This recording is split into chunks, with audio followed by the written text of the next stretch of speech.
Check, check, check.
In about a minute's time. Thank you.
Okay, greetings.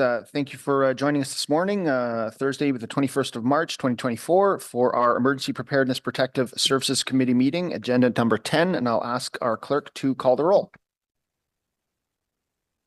Councillor Bradley. Here. Councillor DeRush. Here. Councillor Dudas. I'm here. Councillor Devine. Here. Councillor Hubley. Here. Councillor Kelly. Here. Conseillère Plante. Ici. And Chair, Acting Chair Hill. Present. Oh, sorry, Councillor Brockington. Councillor Brockington may be joining us remotely. Okay, thank you very much. I'll start off with a land acknowledgement. The City of Ottawa is located on the unceded, never surrendered territory of the Algonquin and Anishinaabe First Nations people. They've been stewards of the land here for millennia, and we honor and recognize them. Just a few opening remarks this morning. I'm going to be chairing this meeting today because our normal chair, Councillor Brockington, is in transit today. He may be able to join us for parts of this meeting, and Councillor Devine has agreed to step up as vice, and he's got a motion he's going to present today too. So thank you very much for that, Sean. We have two presentations for us today. First, the Director of Public Safety Service, Beth Gooding, will be providing an update on trends influencing the city's emergency management program and the 2024 program priorities.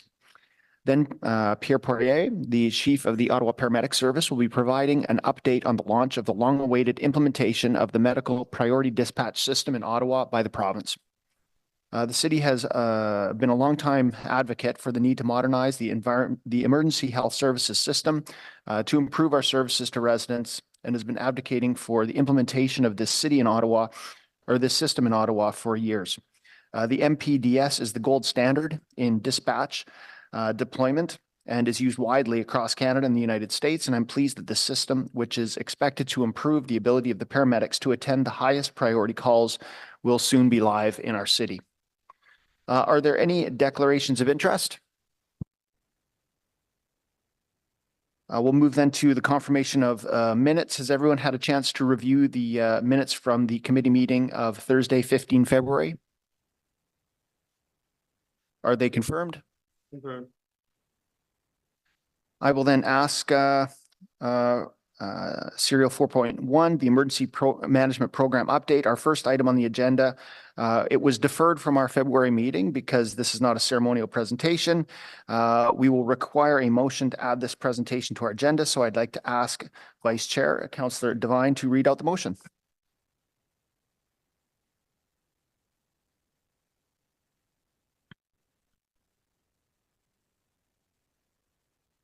Your bylaw being bylaw 2022-410, the Emergency Preparedness and Protective Services Committee waive the rules of procedure to receive a presentation from the Director, Public Safety Service, Emergency and Protective Services regarding the Emergency Management Program update on today's EPPSC agenda, and that pursuant to subsection 83(4)A of the procedure bylaw, the committee dispense with the requirement for staff to provide a separate written report on this presentation.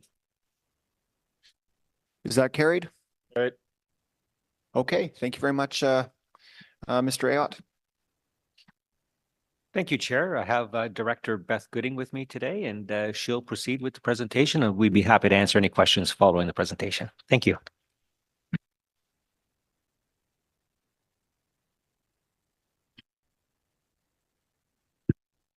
So thank you for the opportunity to provide an update on the activities of the city's emergency management program.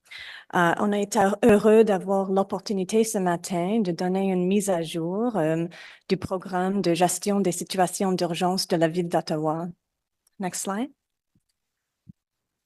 So we've got a short presentation, and on our agenda, we're really focusing on two main things. We want to explain how recent emergencies and our current operating context is influencing the priorities of the emergency management program.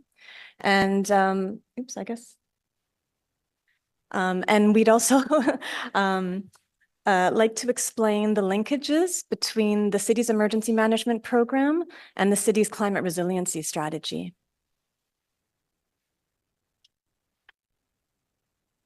So this is just a quick reminder that under the Provincial Emergency Management and Civil Protection Act, all municipalities are required to have an emergency management program.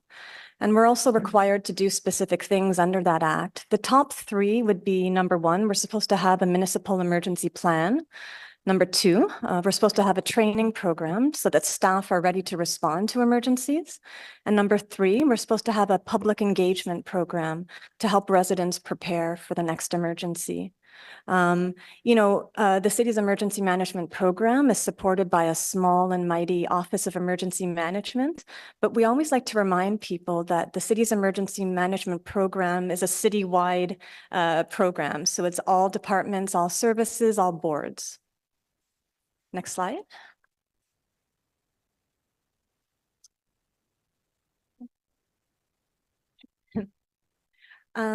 Donc, l'année 2023 démontre très bien que il y a des différents types d'urgences qui peuvent franchement survenir à tout instant.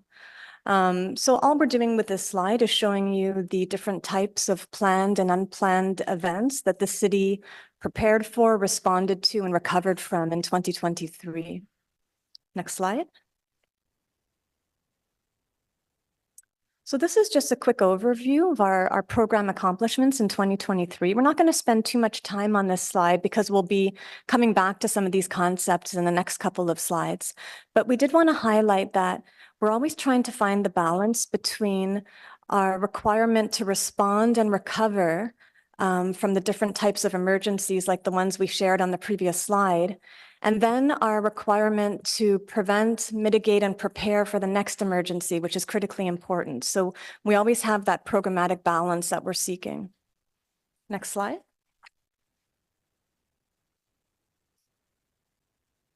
So this is where we start to make linkages to the city's climate resiliency strategy. I had the opportunity recently to hear a speech by the author John Vaillant. He wrote Fire Weather, which was about the Fort McMurray wildfires. And he characterized our current climate change environment as being one of instability. And that really resonated with me because it's very hard for us to predict exactly what's going to happen the next 6 to 12 months from a weather perspective. But what we do know is that we're becoming more prone to severe weather events. Next slide.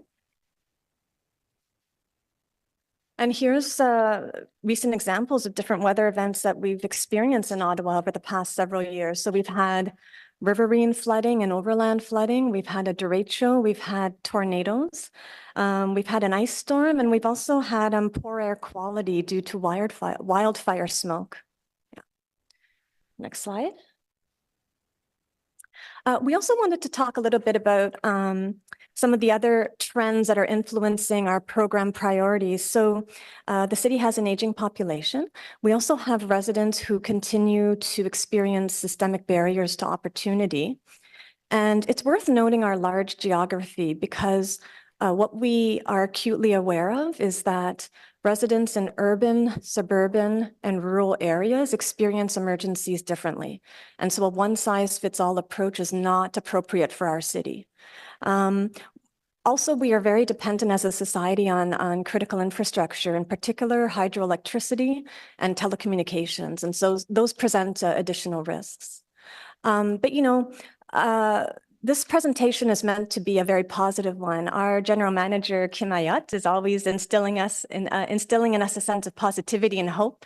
And we're really encouraged and energized by some of the positive opportunities that we're seeing out there related to emergency management. And in particular, what we're seeing is residents and community groups who are interested and eager to help and prepare for the next emergency, and particularly at the community level, which is really important. And we'll be talking about that more on the next slide. We're also seeing that the province of Ontario and the federal government are rethinking approaches to emergency management in Canada. And so as a result, you know, there's opportunities for new programming and potentially, you know, new resourcing. And so we're excited to be able to partner with higher levels of government going forward more closely. And we're always interested in capitalizing on new technology to improve our preparedness, response, and recovery operations. And a good example of that is the drone capability that our Ottawa Fire Services have and that we use in our emergency response and recovery work. Next slide. Oh, is it? Okay, so this slide is very high level, but I would argue that it's the most important of our presentation in that it provides an overview of our top areas of focus for 2024. And we also wanted to mention that a key priority for 2024 climate change funding is to support an additional temporary staff member in the Office of Emergency Management who will augment the work that we're doing related to community resiliency. So that's obviously subject to committee and council approval of a prioritization framework on climate resiliency that will be brought forward shortly by our colleagues in the Planning, Real Estate, and Economic Development Department. And when we talk about building community resilience, we're really talking about two types of activities. The first is increased communications and information sharing. And the second is helping community groups better prepare for emergencies. In terms of the communications piece, we're really excited to be working with different departments and services and our public information and media relations group to make the ottawa.ca website a true one-stop shop for emergency management information. So to be a sort of trusted and comprehensive source. And so that's something that we're working on from a comms piece. And in terms of our you know, working with groups to build community resilience, just wanted to provide a couple of quick examples. So as you know, we've been working for a while now with the Ottawa Food Bank and their network of food partners to really finesse our emergency food security protocol. And so that's work that's ongoing. It's finalized, but we're always trying to improve our roles and responsibilities and the speed at which we can mobilize, you know. We have also been working with community associations and faith-based groups who are interested and capable of supporting the city during an emergency, including with respect to things like wellness visits. And we're getting some really interesting outreach from, you know, organizations who are putting up their hand and saying that they'd love for us to consider use of their facility as an emergency reception center during an emergency. And that's very important, especially in certain parts of the city where the city may not have as many of our own facilities that could be used for something like that. The last two bullets on this slide are pretty self-explanatory. Our city readiness is really about the training and exercise that we give to staff to prepare for the next emergency. And the last bullet may seem a little bit boring, but that's the work that we're doing to really finesse our food security protocol, our wellness visit protocol, and our volunteer management protocol. It's so important for us to have strong plans in place and then to test them and make sure they work before we need to use them, you know? Je voulais aussi souligner le fait qu'en temps de nos activités d'engagement communautaire, on en profite également. C'est tellement important pour nous d'être à l'écoute des résidents afin de pouvoir mieux comprendre leurs besoins. Next slide. So this is our last slide here. Oops, okay. We just wanted to close off by highlighting new pieces of work for 2024. We've already talked about the climate resiliency piece, so I'll just quickly mention our emergency management strategy and the public alerting system. So we are developing a new emergency management strategy to guide the priorities of the city's emergency management program over the next several years. And it's really a best practice in emergency management to focus on the needs of those residents who face the most systemic barriers to opportunity, because in so doing, we better support the entire population. And so that's what we're embedding into a key principle of our strategy.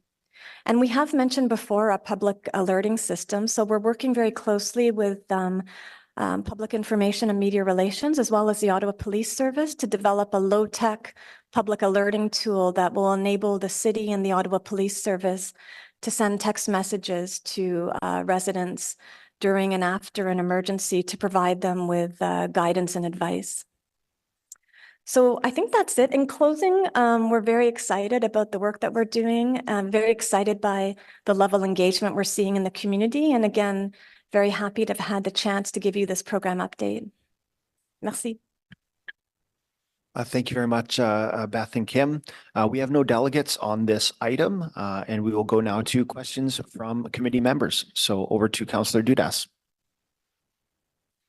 Thank you very much, Chair Hill. I wanted to start by saying, I think, Beth, that the point that you brought up about, taking this from a position of optimism and opportunity, it certainly sounds like as if from an organizational standpoint, we're doing just that.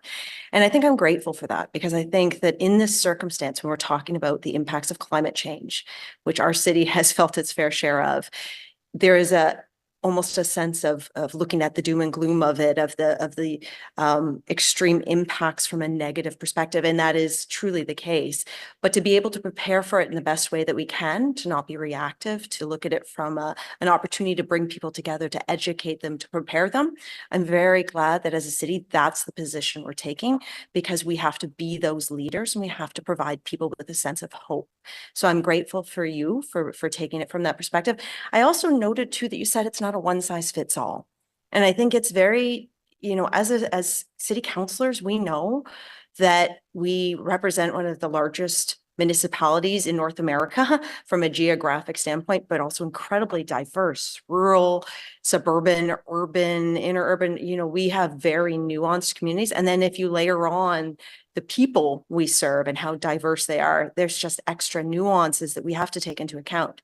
So I am happy to hear that. We saw I'll give the example of the DeRay show and just the impact it had on our suburban communities, urban, and then we look at the rural and the devastation that caused. So I'm very pleased to know that that's being taken into account.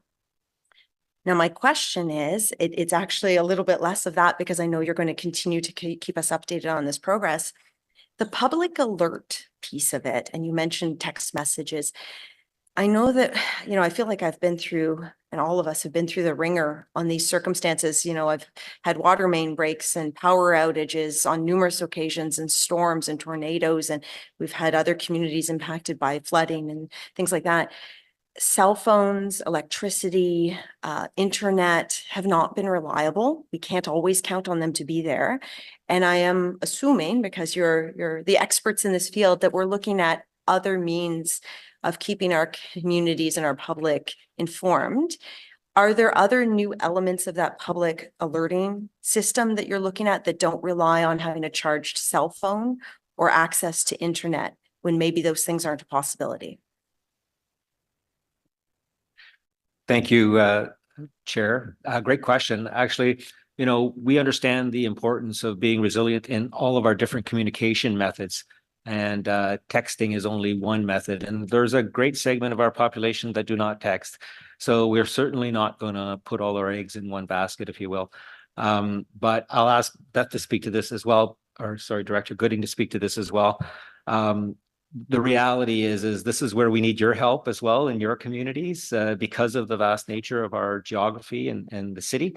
Having your assistance in helping provide information, receive information, and back and forth. So we have developed those systems in the past. They always need to be tweaked, and we always can do better.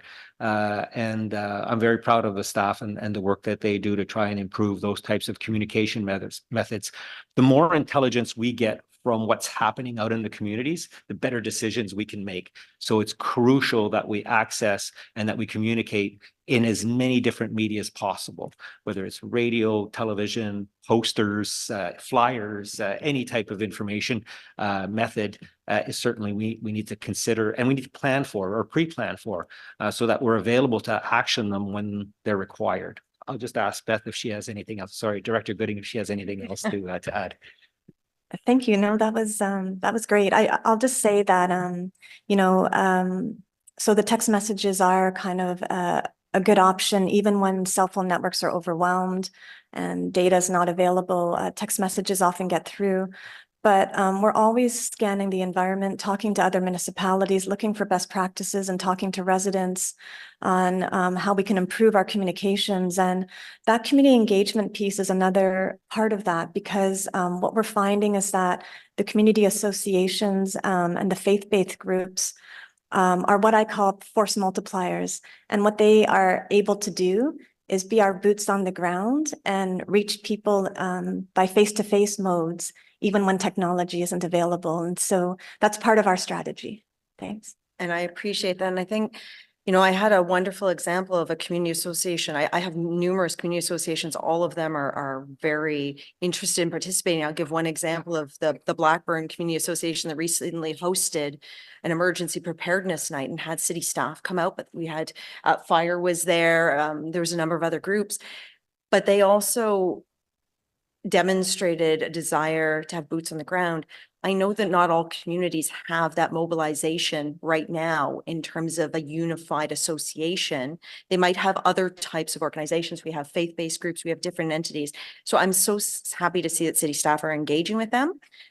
What I would say though, is just knowing that not every single neighborhood has an entity that we can then, even as counselors, call up and say, listen, boots on the ground, we need to deploy. There might be other ways that the city can identify those communities that don't have that, and then prioritize that in terms of leaflets or things. And I know you know this, you're already doing this through your wellness checks, but I am just stressing the need to maybe revert back to an older time period where we door knock more or get out there if there is the need. And I know you're already doing it, but I want to get that on the record that it's really important to kind of be in touch with people one-on-one. Wholeheartedly. We see the value in serving our residents. We're not going to replace technology or replace old methods with new technology. We're going to supplement them and we're going to improve them.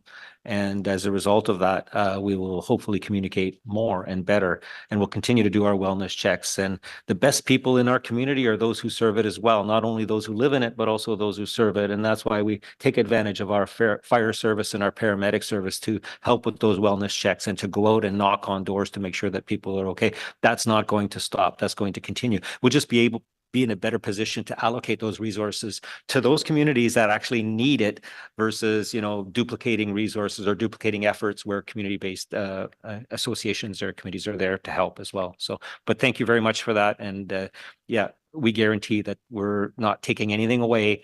We're simply adding new opportunities. Thank you. Thank you, Councillor Dudas. Councillor Brockington, I was going to call you Chair Brockington, but you're in transit. How's it going? Oh, I'm well here. Thanks, Chair. Downtown Toronto. Look at my great view of that office tower behind me. thank you to Director Gooding for the presentation today. This is a very important update for us, and certainly great work that she and her team are doing. Chair, I want to disclose, first of all, to our committee members that Director Gooding and I co-submitted a update about emergency preparedness to local newspapers earlier this calendar year. There were about, maybe the director can help me, maybe 25 or 30 contacts we have across the city. And I haven't followed how many have published it, but I know of 3 at least. And I want to thank the director for her good work in this regard. I think that preparing, first of all, making people aware of the importance of being prepared. It sounds basic, but critically important when an emergency hits. And that's my one and only question this morning, Chair, for the director, and that is, how can we work better with you to increase community resiliency, to increase community awareness, to increase the information that flows to the community? I do think some recent events that have hit our city has done that, but I do think there's a lot more that we can do to prepare the average Ottawa resident for an emergency, power outage, weather event. So I'd like to hear your thoughts, but also if there's something that can be worked on and provided to us after today, I'm very, very keen this term of council to make some inroads, in my ward at least, about getting people better prepared. And so I'd love to hear your thoughts at the community level, what we can do to work with you better. Thank you.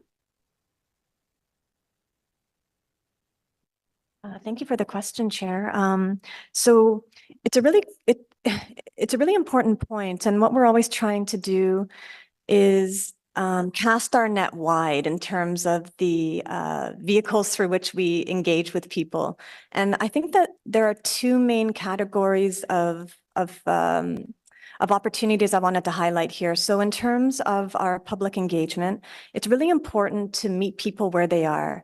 Again, it's sort of that there's no one size fits all approach. Some people are very capable, especially those who have been through multiple emergencies and see the value in, having emergency plans and household emergency kits and so forth.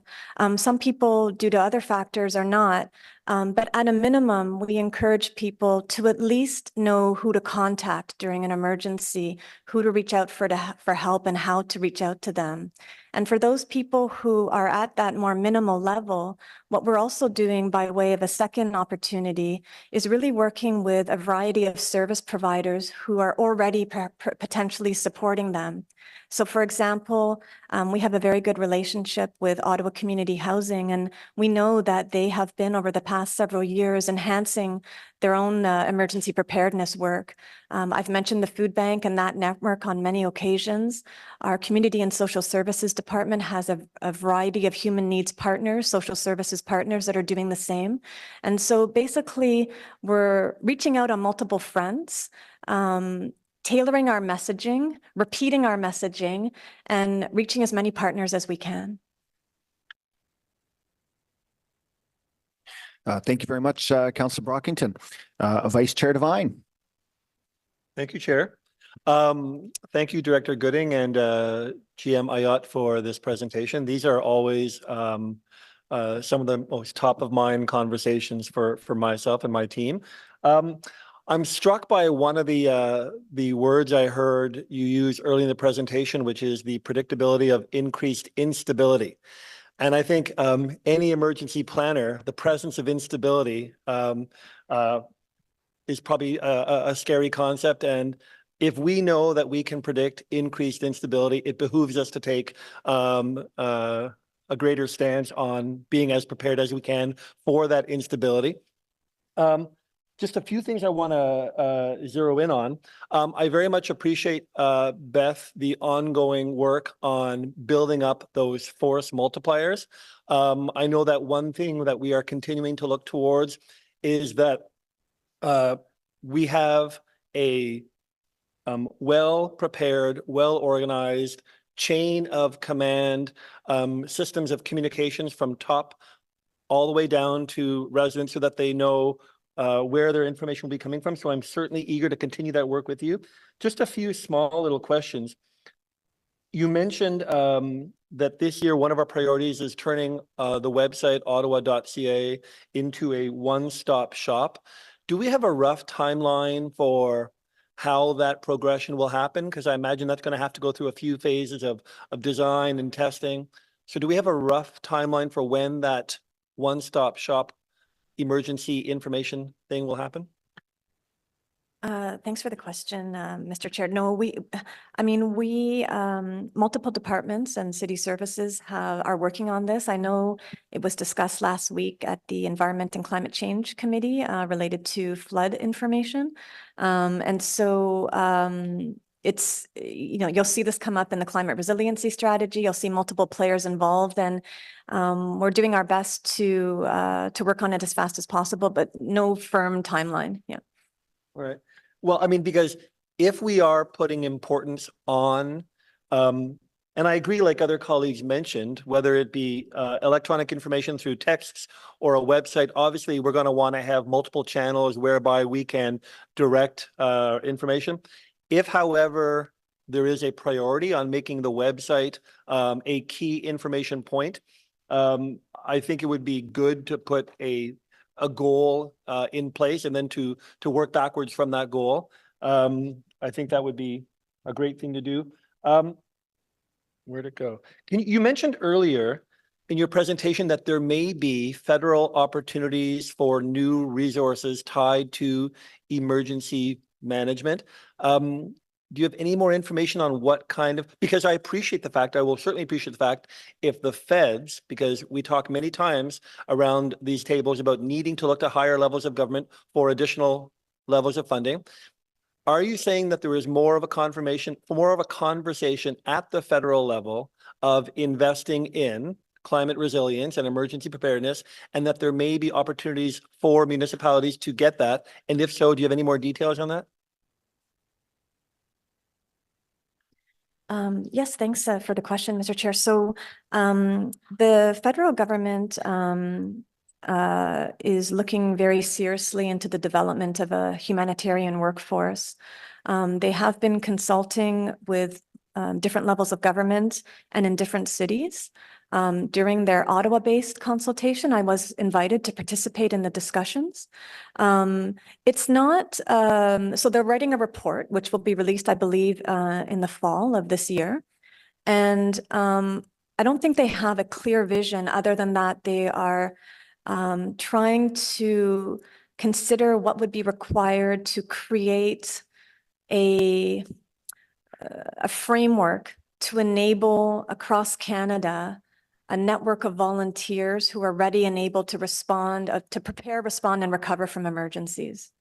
And so it's hard for me to speak to what tangibly that means for the city, other than that it will most certainly result in an increase in the number of partnerships that may be available to us going forward. Thank you. My last question is about the role that the city itself can play, the city and its resources can play in responding to any number of emergencies. And even from that slide you put up earlier about just the incidents we had in 2023, and then if you go back to 2017 and the incidents we've had from 2017, not only do we have a diverse array of incidents, we have a diverse scope of incidents, from very, very localized incidents that affect just one particular area in Barrhaven, for example, to citywide incidents. And quite often, when we have those larger, massive incidents, whether it be the derecho, perhaps, of 2022, or Convoy, those larger, heavy impact incidents, sometimes I think they put the greatest strain on the city in how to respond. And you and I have talked about what might be the criteria for states of emergency when the city declares states of emergency, and how the declaration of states of emergency might open up other tools, resources, avenues, options for the city. In recent years, it would seem like the derecho was on the larger scale of at least our weather-related disasters. That was a pretty citywide thing. Have you, I can't remember if you and I discussed this, but was the derecho, did that meet the criteria of state of emergency? And if not, what are the criteria for declarations of states of emergency? Thank you. I'll start answering that question. Thank you, Chair. Great question. I think, when we look at states of emergency and how we respond to them, we have written into most of our bylaws now the authorities that allow us to proceed without declaring a state of emergency. So truly, the state of emergency doesn't provide us a lot of extra tools, but it does signal to the population that this is a very serious incident, and it may trigger the opportunity for the province to step in, and then if they declare a state of emergency as well, the federal government, which could provide additional resources. So generally, states of emergencies are great, but their primary purpose for Ottawa, and it's not the same for other municipalities across the province, it's a symbolic nature of declaring this is very, very serious. And, we're taking it seriously, and we're activating all of our resources. And we're also asking the province if they have additional resources that they could support.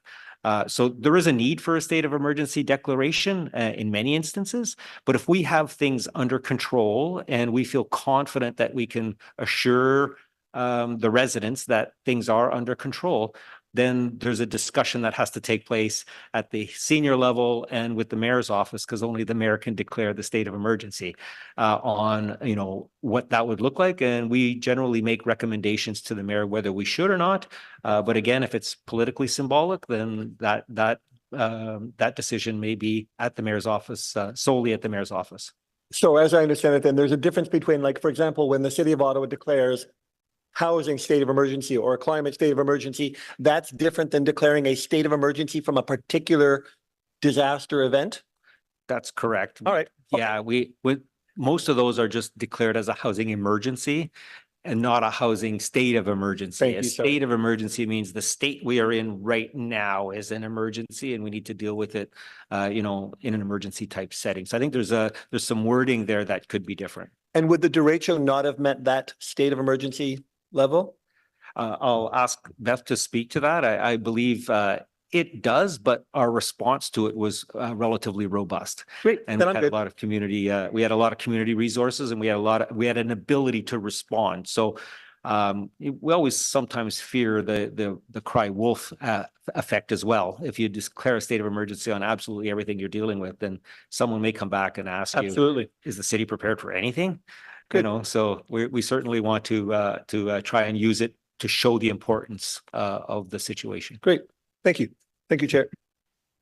Thank you very much, Vice Chair Devine. Councillor Kelly. Thank you very much, Mr. Chair. And thank you to GM Ayotte and Director Gooding for the presentation. There's some awesome information in there, and happy to hear a couple of things that you talked about, Director Gooding, particularly the use of new technology. And that's an area I wanted to explore with you, particularly given some of the comments from Councillor Dudas around internet access and such during emergencies. And I was really happy to hear the admission that the one size fits all approach doesn't always work. And that's, I think, true in many respects in the rural wards, is that there's different challenges and different needs. And one of those is connectivity. So one of the biggest challenges, as you know, Ms. Gooding, during last spring's flooding, the cell phone and internet access in rural areas is often reduced in quality on a good day.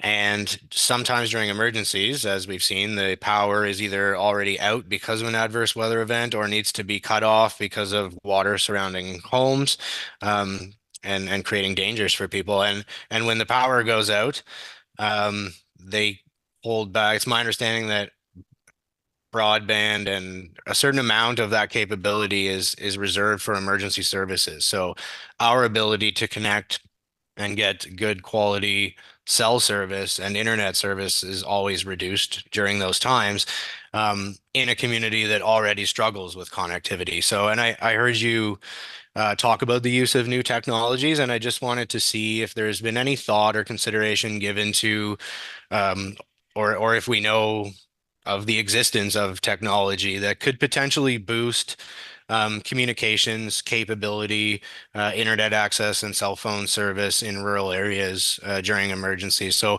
and I look out sometimes and I see construction companies setting up in the rural areas, setting up their work sites, and they've got companies that come out and set up various means to connect to the internet. And I was just wondering if there's anything like that that could be deployed through your department during an emergency in rural wards. Thank you. Thank you. Great question, Councillor Kelly, and through you, Chair.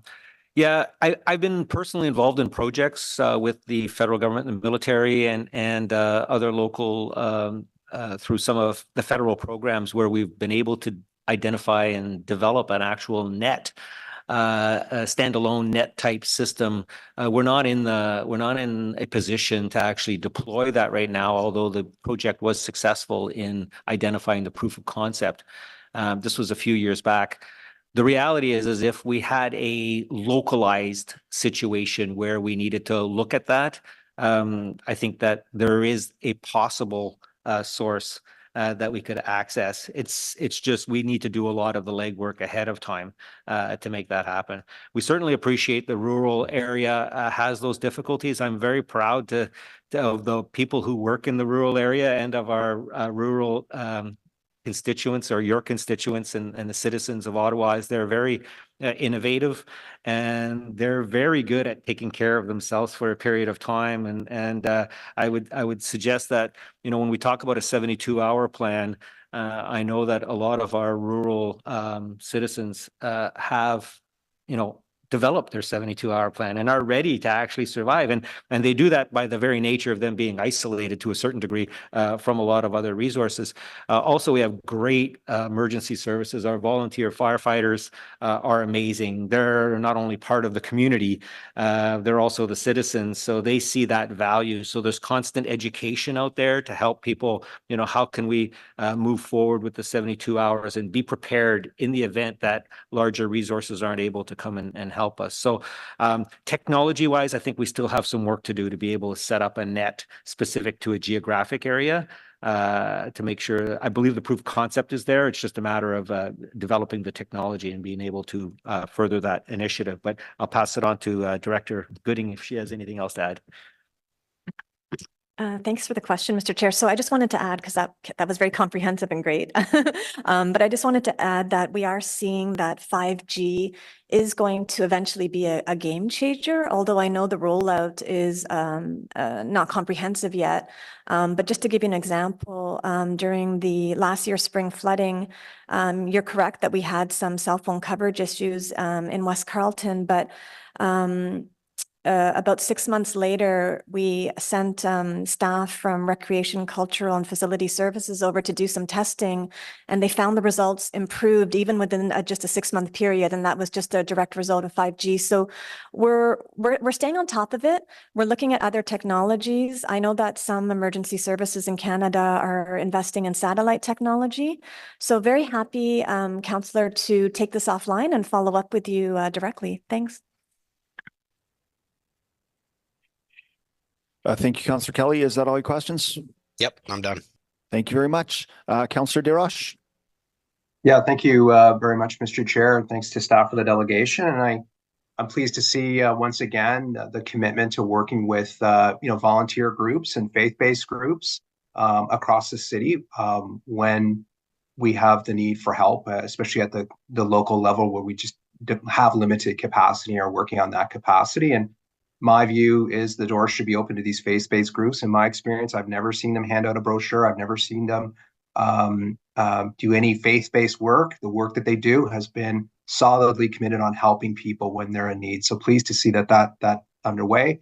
my own experience as volunteer with St. John Ambulance, same perspective that they're there to help, and we should continue on that track to make sure that they're with us, and we have an open door for collaboration.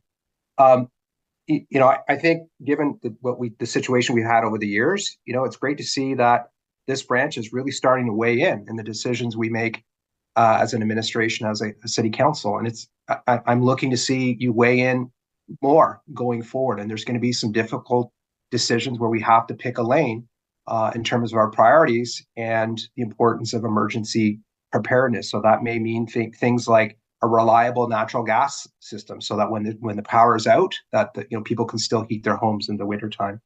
Or talk of banning gas-powered chainsaws. I'm not sure the time is now. These are equipment that our residents need and the public needs, especially in the rural area when they have down trees, to clean up and get the community back on its feet.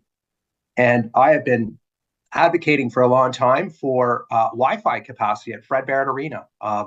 Hundreds of people, thousands of people through that facility on a daily basis, and they can't figure out why we don't have Wi-Fi. So we've got a commitment in this year's budget to wire it and join the 21st century and have a reliable Wi-Fi system there, because that facility has served as a respite and refuge for folks when we have a problem in the area. So I'm going to be looking to you to weigh in on these and help be a disruptor in our organization to get these things going, because they do take time from time to time. And just lastly, I'm getting to a question, and I don't want to jinx it, but this time last year in the Finley Creek community, we had a power outage. I think on the Thursday, community was back on its feet, ready to open on Good Friday, but the Holiday Act prevented the grocery store, for example, and for several businesses from opening to serve the community who had been waiting patiently for the energy to be restored and waiting to get back into, fill their pantry of goods. And the store really didn't have the ability to open, first of all, to serve the community and reduce their losses. And there was no flexibility in the act that the mayor could sign some declaration that we would waive it under the circumstances, which I even think the unions would support that, because again, we're all at the table to serve our community when we're in need. So any progress on that, Chief? I know it's provincial, and I think it's going to take some work to align all our regulations and what have you. But that holiday opening is a real problem, like when communities are trying to get back on their feet. And I don't think it puts us in a good position to help a community get back on their feet when we've got a holiday closure. It's not something that I think helps us. Any progress on that, Chief? Thanks, Mr. Chair. I'll take that question. It's a really important point, and you're right that it is outside our immediate span of control, but we continue to use the means that are available to us, primarily advocacy through the province, to raise that issue directly. Thanks. Yeah, thank you for that. And I hope it doesn't happen again. We're getting into that phase again of the holiday season. Again, I hope we didn't jinx it, but there may be just situations where we may have to defy it and just stand behind the community, because again, it was a real barrier, I think, to the community. Again, we got back on our feet and reducing the spoilage that should have gone out that door on the Friday and gotten into the hands of the community. So I'll just table that today again, and thanks for the opportunity to comment. Chair, that's it. Thank you very much, Councillor Drosh. I appreciate very much the presentation. I do have a couple of questions myself. The first is with regard to insurance. And so when we're talking about having volunteer community organizations and faith-based groups coming out to be those boots on the ground and eyes and ears to be able to provide that force multiplication effect, how are we looking at the insurance component to that?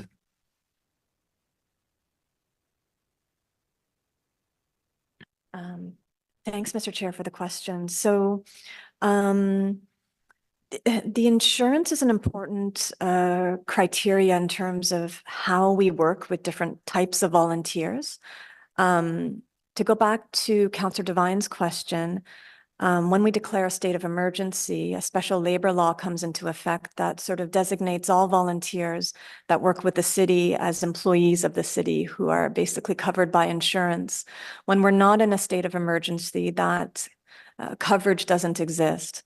And so what we are doing is tailoring our volunteer management protocol to reduce and manage that risk. And in a nutshell, like I said, that's actually the protocol that we're still finalizing. But in a nutshell, we're able to direct organizations with whom we have a formal agreement and who are insured to do work on behalf of the city. For entities that are not at that level of coverage, we can work with them, but not direct them. And so it's more of an information sharing and collaboration. Thanks. Thank you very much. And I know this morning we have staff here from the Environment Climate Change team as well. And obviously a significant component of your conversation this morning was based directly on the impacts of climate change, extreme weather, and our city's resilience to that. And I guess I just want to speak to the alignment that we have between the different stovepipes in the city in terms of our policy, in terms of our progression of key policies, so that we're working hand in glove and well aligned, amongst emergency preparedness and environment as well. I don't know if you want to speak to that as well, Andrea, but I'll let you start, Beth. Yeah, thanks for the question. It's a great one. I mean, we're always trying to reduce silos, streamline collaboration. And what we're finding is that the work that Andrea and her group are doing for the climate resiliency strategy is enabling further engagement and collaboration, because it's requiring us to come together more often at the table in a broad variety of ways outside the context of an emergency, to really plan and figure out how to best implement as a city. So it's enabling that one city approach. Yeah. No, perfect. Thank you very much. And just, I guess it would be nice to, in due course, be able to see a bit more fidelity, I think, in terms of the timeline for implementation on the communication strategy and the Ottawa.ca components. I won't ask for that now because I don't know that you have all the answers on that, but I think as part of a routine update in the future, if we could see some fidelity to that, I think that would be appreciated. Yes, Chair, thank you for that. We'll definitely have that as part of our annual report when it comes to presenting the annual report from an emergency management perspective. Okay, thank you very much. I think Vice Chair, can you ask for that to be read into the minutes?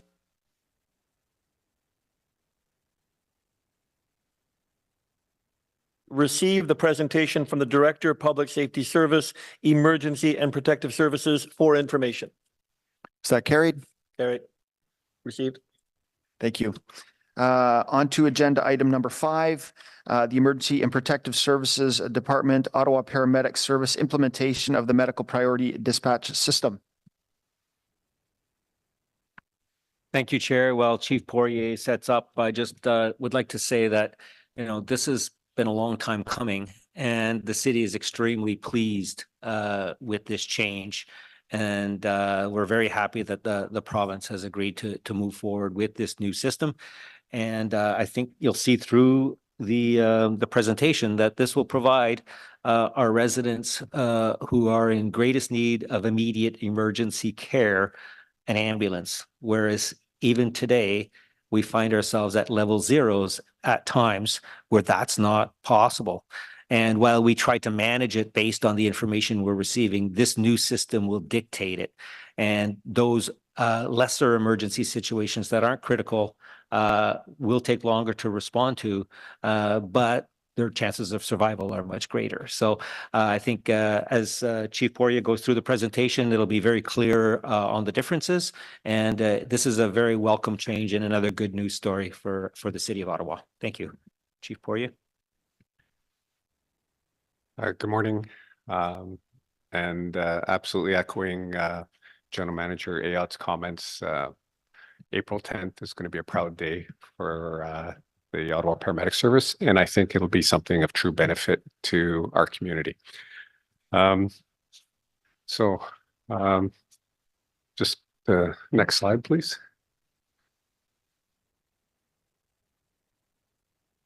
The new system is called the Medical Priority Dispatch System. En français, c'est le système de répartition des priorités médicales. C'est un protocole suivi par les répartiteurs pour évaluer la gravité de la maladie ou de la blessure de la personne au téléphone pour effectuer les ressources paramédicales qui sont requises. It replaces the current system called Dispatch Priority Card Index, DPCI. C'est un système qui est bien plus précis, plus exact et plus efficace que le système qu'on a en place aujourd'hui. Puis l'autre affaire, le système, ça sert à notre communauté d'Ottawa, puis aussi les comtés de Prescott-Russell, puis de Stormont, Dundas, Glengarry et la ville d'Ottawa. This new system, in terms of replacing, there'll be a transition that happens on April 10th, and it should be seamless. We're preparing to ensure that it is such. La prochaine. The system is currently in place in several communities across Ontario. If we go back in the history, it was in 2000, 2001 that we asked for MPDS to be brought to the City of Ottawa. The reason it's taken so long is that the actual ability to have this system in place is at the discretion of the Ministry of Health and the province of Ontario. So at amalgamation, there was a request following a consultant report that said one of the best things that the City of Ottawa could do in 2001 would be to have MPDS in place to benefit our community. So 24 years later, 23 years later, I'm excited to say that it's happening and that the Ministry of Health has listened to us. It is currently considered absolutely the best practice. By no means do I say perfect, just that it is the best practice. It's used in over 45 countries. It's used in several communities in Ontario, and this is kind of the history. It's been in Toronto since 1992. In Niagara, they did a test. It was supposed to be a 5-year pilot. And at the end of 5 years, the ministry would make a decision on whether or not to implement it more broadly. I think it was in 2017 that the government at the time, the provincial government, said that we're going to accelerate the implementation of MPDS across the province. And it accelerated that in 2022. Mississauga received the software package. Kenora just received it, and Thunder Bay just earlier this year. There was a fair bit of negotiation to ensure that the City of Ottawa was next on the list, because initially we were still 3 or 4 years down the road. C'est très important aussi de reconnaître que c'est pas juste un protocole en anglais, c'est quelque chose que ça fait longtemps que c'est utilisé à Québec, puis Urgence Santé à la ville de Montréal. Ça fait plusieurs années qu'ils ont MPDS en place. Next slide, please. So it is important to note that it is very much a protocol that determines the acuity of the illness or injury. And that really is kind of an imperfect science. But when you think about it, 45 countries serving 80 million people, and there's a whole review process that continues to refine what this protocol is. It also helps us determine which resources to send, which is a key element here. And the research on this protocol determines that there is a good linkage between what is said over the phone and when the paramedic arrives at the patient side, that the actual determination that occurred over the phone aligns very well with what the patient sees. Once again, I'm not saying it's perfect, but it's much better, significantly better than the existing system. And the last piece is that the current system uses 2 protocols. This new system uses 5. In the provincial government wisdom, they decided to make it 5 colors that start with purple being the most severe and green being the less severe. Next slide, please. And so this is kind of the system here. From purple down to green, and the old system, if we go to the next slide right away, shows this comparison or the benefits of this new system. that, really that it does do a good job of defining what is a high acuity call versus a low acuity call. The important piece there is that by doing a good recognition of these two, it allows us to ensure that we have resources or better resource capability to get to the highest priority calls. Because when you think about this in the broader context, that paramedics and the service we provide the community is first and foremost to those whose lives are most in danger. Those individuals who may think that their injury is significant may not be such, and therefore we may not want to go to those calls immediately so that we can hold back a resource to make sure that we get to the unconscious, to the somebody in cardiac arrest, to those types of calls. It improves our ability to meet our response time targets, and I'll be talking more about that. And with respect to our term of council priorities for the city, take note that in the strategic objective number 7, it's important to note that one of the commitments from the city has been to improve our emergency response times. And this, I think, is a key element to assist in that goal. Next slide, please. This is an important slide. When I spoke about the old system, when I see that DPCI, the old system versus the new system, the old system gave high priority to 77%. And historically, that number really didn't change over a number of years. But that distorted or diminished our ability to get to the highest priority calls. The new system is much more, has greater specificity, that only about 2% of the calls are purple. And those are the ones that I absolutely want our paramedics to get to. And this system has that ability to determine between what is a purple, a red, an orange, a yellow, or a green. So we're able to determine what our response will be and how we manage the sum of the calls much better. If you look back, and many of you may recall the Alice Martin coroner's jury, and at the sum of that jury recommended MPDS be implemented immediately, and that was 2005. But what had happened in that call that was so kind of disturbing was the fact that the response that the paramedic service had going to provide care to Alice Martin was diverted along the way to a call that appeared to be as severe but wasn't. So I'm not saying that it would have changed the outcome in that event, but it may have we may have been able to provide a better service in that scenario. And so the coroner's jury recommendation from 2005 has stayed with the paramedic service in terms of our real belief that having a better system evaluating calls is very, very important for us to provide the service that the community really truly expects from us. Next slide, please. So, like all systems, when you change, there is things that'll have impacts. One of the impacts that we're learning from the other implementations across the province and other services is the fact that the caller for 911 will be asked more detailed questions, which we have to make sure that we let our community know that this is going to happen. If any of you have ever called 911, one of the things they always ask for is, what is the address? What is your phone number? And if you don't provide that bit of information, it makes it very difficult for us to respond.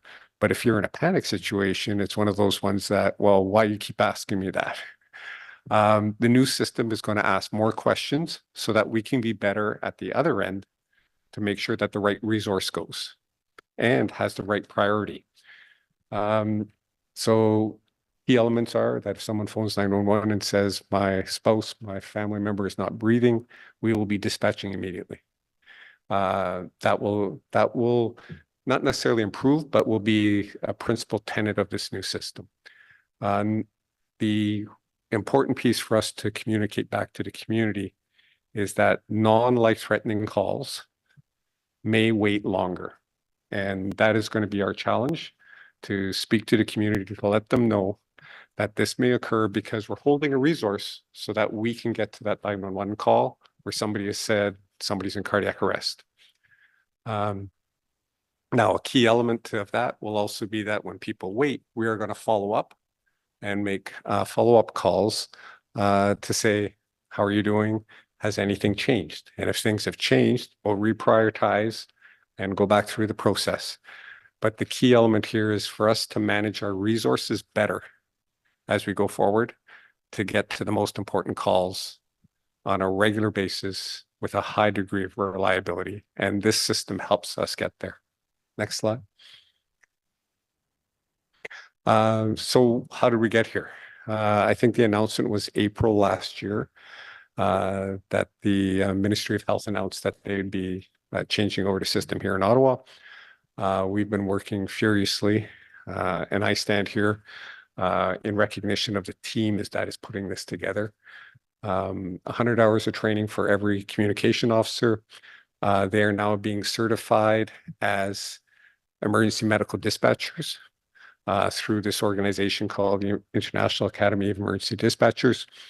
They have a new requirement for continuing education, and there's a whole system of quality control that goes with this new process, which is rather rigorous, but will really, and I'll come to it, has a real true benefit for us on a go-forward basis. Next slide, please. So I've talked about the April 10th date. We're preparing for a transition. We're bringing in additional staff. We're taking care of a number of elements to make sure that this transition is seamless to the public and there's no effect.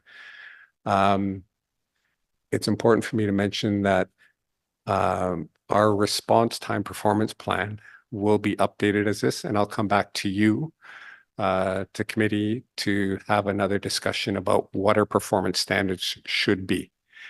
We currently have performance standards that I report on to our annual report. And as you would note, last year, we were not successful on the most important ones, sudden cardiac arrest and our highest levels of acuity. Quite honestly, the Ottawa Paramedic Service did not do well. This should help us do better by managing our resources in a more appropriate manner. So that'll hopefully be in June. We'll be bringing that report forward. And what it is specifically is that for different classes of patients, how long will it take us to get there? And how reliable is that service of us getting there? So more to come on that.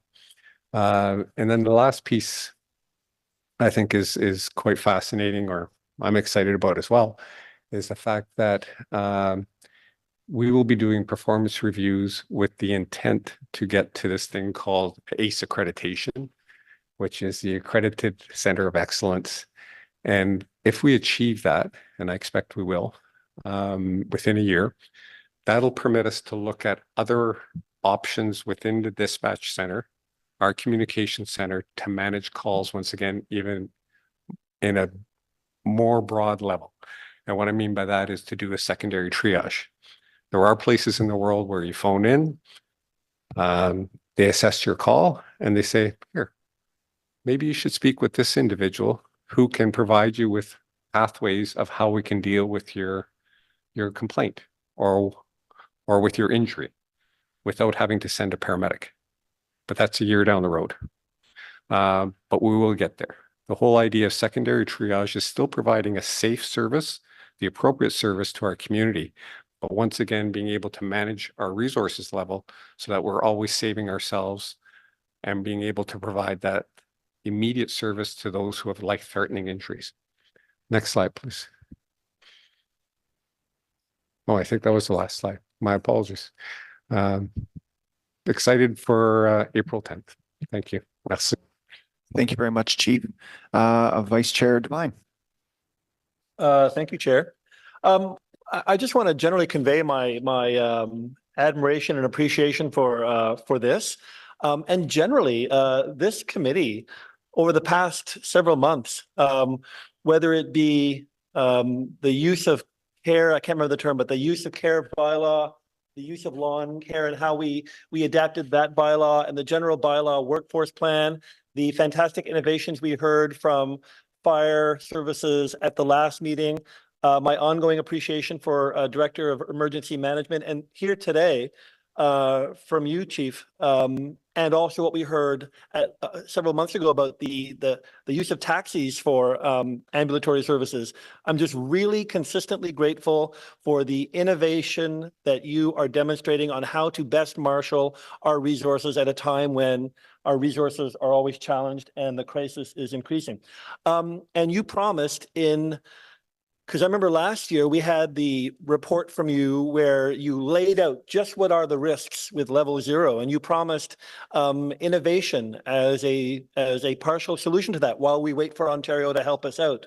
Wait and wait and wait. And you promised innovation, and you delivered with that the use of taxi cabs last time, and now here from DPCI to MPDS. So thank you very much for that. So yes, I have some questions. Can we predict, I assume, that there will be a significant decrease in level 0 states, at least for purple and red codes under MPDS? I hesitate because I'm thinking it through. I don't know that we can predict that piece. We're combining two different concepts here. Level 0s is about having the service having resources available for that next call for service. And what this system does is prioritizes which calls, the severity of the call. Then allow me to rephrase the question. If level 0 means when someone calls, we cannot provide an ambulance to them at that time, under this new system for purple and red, our highest codes, can I assume that those phone calls will not be told, we do not have an ambulance for you less frequently? That is true. That's good. Maybe I could add, if you don't mind. Of course, I think please. that, it's all dependent on our offload delays at the hospitals. If the hospitals don't, improve on their offload delays, all of our ambulances may be at the hospital, and therefore this will not help.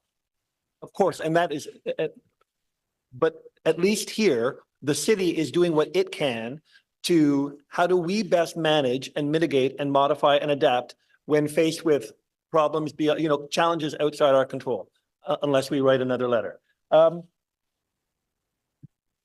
However, you did mention that one thing, as I understand it, one element to this new MPDS system is that we have to a certain extent, hold back on resources in anticipation of that next purple or red call.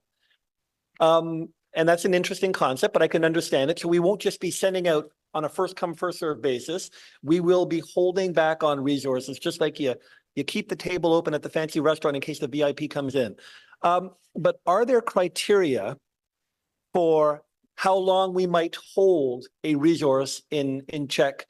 Can we predict how many purple and reds we're going to get on a call on a night? And so we're not holding back an ambulance longer than we have to. Will there be, or is that a judgment call? That is the reason I'll be bringing forward the response time performance plan to actually have more of that discussion with committee and council in our community, because that holdback is an important piece that if it's 30 minutes, maybe our community is good with that on something that may be, somebody with a broken finger. But if it's 4 hours, that may not be appropriate. So that's why I think there's more dialogue to be had specifically on those kinds of issues. And it is sensitive because when somebody calls 911, it is an emergency for that individual. We have people, our communications officers, who evaluate what, in some ways, I'll say a true level of severity it is. But it still goes back that the original caller believes it's an emergency. So we have to manage the expectation on that. But as a community, we also have to have a shared understanding of what is appropriate. And I think that really is an important element in how this goes forward over time, that yes, people can wait, but it can't be indeterminate. Of course. We will have the follow-up, the check-in to make sure that people are still safe. But there's a community expectation that we have to be clear about and talk to the community about. That kind of segues a little bit into my next question. So I can clearly understand how my partner, my spouse can't breathe is purple, whereas, you know, I stubbed my toe is green. I can understand that. And how I can understand how a communications officer might make the distinction. Does acuity of pain, whether or not it's tied to an actual injury, if someone stubbed their toe, but they describe acuity of pain as 11 out of 10, does acuity of pain translate into elevated priority? Generally, no. And thank you. I think that's, I don't want to say it loud, but that's reasonable, but I understand that. I can now understand that communicating this to the community, communicating this new system, i.e. you may have to wait longer because we prioritize others. I can understand that that's an important communications tool, but a sensitive communications tool. How, and we have to assume that our potential customers is everyone citywide. Can you tell me a little bit more about that communications plan and what's the approach to letting residents know you may have to wait, but for good reason? Yeah, thank you for that, Chair and Councillor. We're actually working with Public Information Media Relations here in the city to work on, as of today, to start our communications to the public, recognizing first that we talked to our committee. So we're preparing specific videos for the public, but as also kind of a force multiplier, we're preparing communication elements for the Ottawa Paramedic Service, Ottawa Police Service, long-term care homes, retirement homes, because in many respects, all of my partners within the city and in the broader healthcare community will be impacted by this as well. So that's a big part of the communications plan, because we know in many respects who's going to be attending these events. And there's work to do in terms of myself speaking publicly about it. Today is the first day. And we'll be also using the other social media accounts to get the message out. Thank you. Just two more small questions. At a recent meeting, we talked about the change where we now will be deploying and employing taxis for certain calls. Can I assume that that dispatch of taxis will be for the lower echelon codes, or might they be employed no matter where? Absolutely. It's only for the individuals that are the lowest acuity calls. Great. Last question. So you mentioned that each communications officer will get 100 hours of additional training. Fantastic. Has that additional budget pressure already been factored in? And secondary to that, once those communications officers have that new level of training, do they themselves fall into a different, will there be promotions and or additional salary pressures from them having been more trained? Chair and Councillor, last fall, we made a business case application to the Ministry of Health. They provided us with another $2.7 million for HR. So we're in the process now of hiring 17 additional staff specifically to manage this new system, and also to manage the QA processes, quality assurance processes. So, quite honestly, as much as, it sounds like I've complained about the Ministry of Health in terms of the timeline to get here, they've been a very good partner as we move forward into the implementation phase. So we have new staff, we're hiring more staff. And the last piece in terms of payment is also, I have to give credit to the Ministry of Health. Our communications officers are extremely well prepared, well trained, even before getting this additional training. And unfortunately, we've been the recruitment pool for a lot of peer agencies, be it the Ottawa Fire Services, Ottawa Police Services, other services that have dispatch components.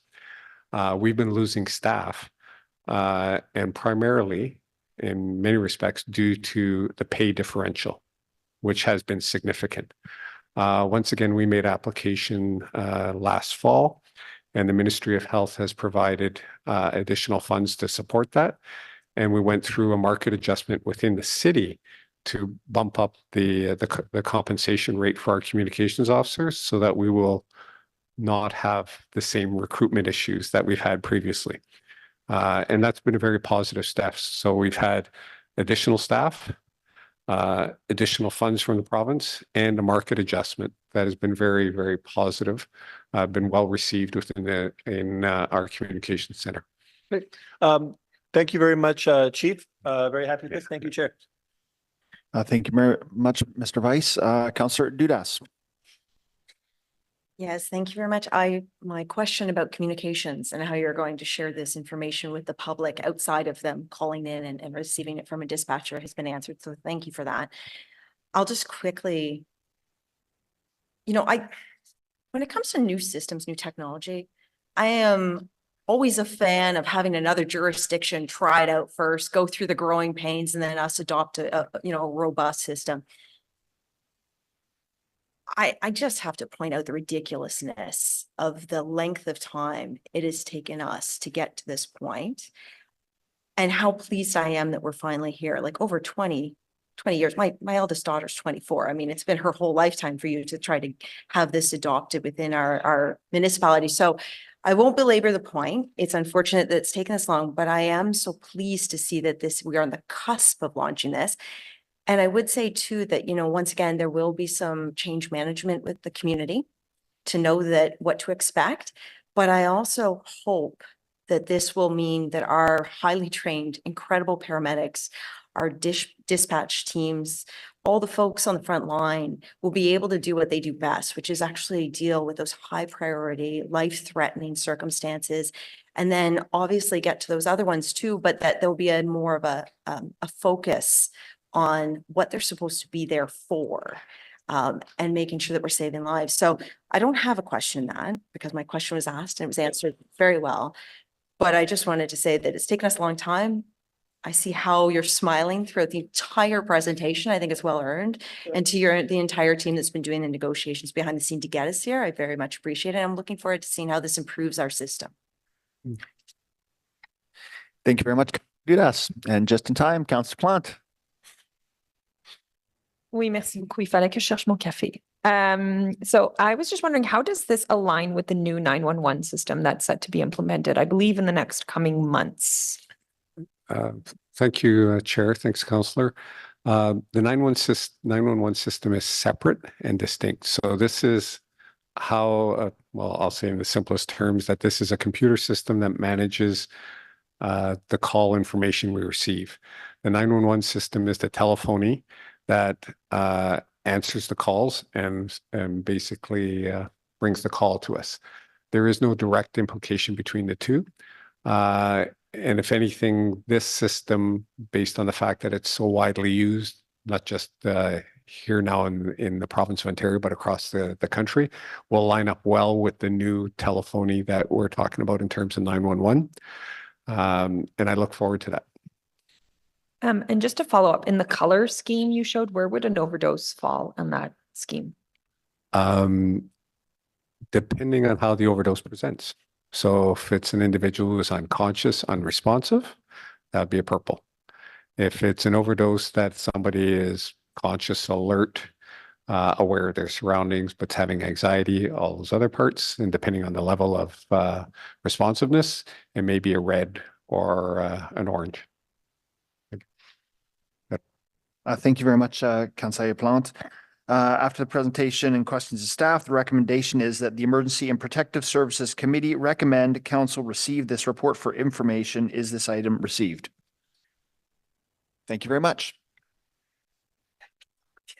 We have no in-camera items today. Item 7, information previously distributed. 7.1, we have the use of delegated authority in 2023 by Emergency and Protective Services included separately. Item 8, motions for which notice has been previously given. We have 8.1, a motion from Councillor Plante, problematic properties webpage. I will pass this over to Councillor Plante. Oui, merci. Vous allez m'excuser la question. Am I just reading it now, or can I ask my questions now? You can read it in, and then we'll. Did you read the whole thing in last time, or has it changed significantly? Okay, if you want to refresh the resolution, and then we'll go with questions. Merci. Whereas there's been an increase in the number of problematic occupied or unoccupied properties in Ottawa, and whereas these properties generate frequent complaints and safety concerns which negatively impact the surrounding communities, which vacant property, property standards, property maintenance violations, waste, debris, pests, and other nuisances. And whereas the City of Edmonton developed a problematic properties webpage to help residents navigate these types of complaints and concerns, and Ottawa residents could also benefit from access to similar information. Therefore, be it resolved that staff explore the feasibility of creating a problematic property page on the City of Ottawa website, which includes the definition of what is and isn't a problematic property, a link to 311 and other resources, a flow chart to assist communities, and a list of departments involved in a problematic property. Thank you very much. So we have a few delegations on this topic. We'll go to them before questions to staff. Is Gerald Sabin, the Secretary from Action Sandy Hill, is he either here or online?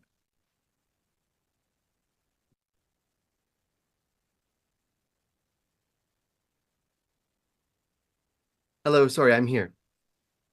Perfect. Mr. Sabin, you have 5 minutes. Carry on. Great, thank you. Thank you for having me. My name is Jerry Sabin, and I'm representing today Action Sandy Hill. I'm speaking in support of Councillor Plante's motion asking city staff to consider the development of a definition for problematic properties and creating a toolkit to educate residents and property owners. And I'd like to leave you with 3 points to consider.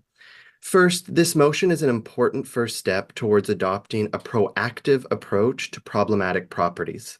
This motion provides the opportunity to educate residents and property owners about their responsibilities and what resources or consequences exist when those responsibilities are neglected. And finally, this motion says something important about the care that residents and the city demonstrate towards our urban communities. Before continuing, I'd like to tell you a little bit. I have a slide that should be up about a little bit about the properties that you can see on my slide. These are 302 to 306 Besserer Street. They sit at the corner of Besserer and Nelson, which is an important pedestrian gateway into Sandy Hill and is visible from Rideau Street.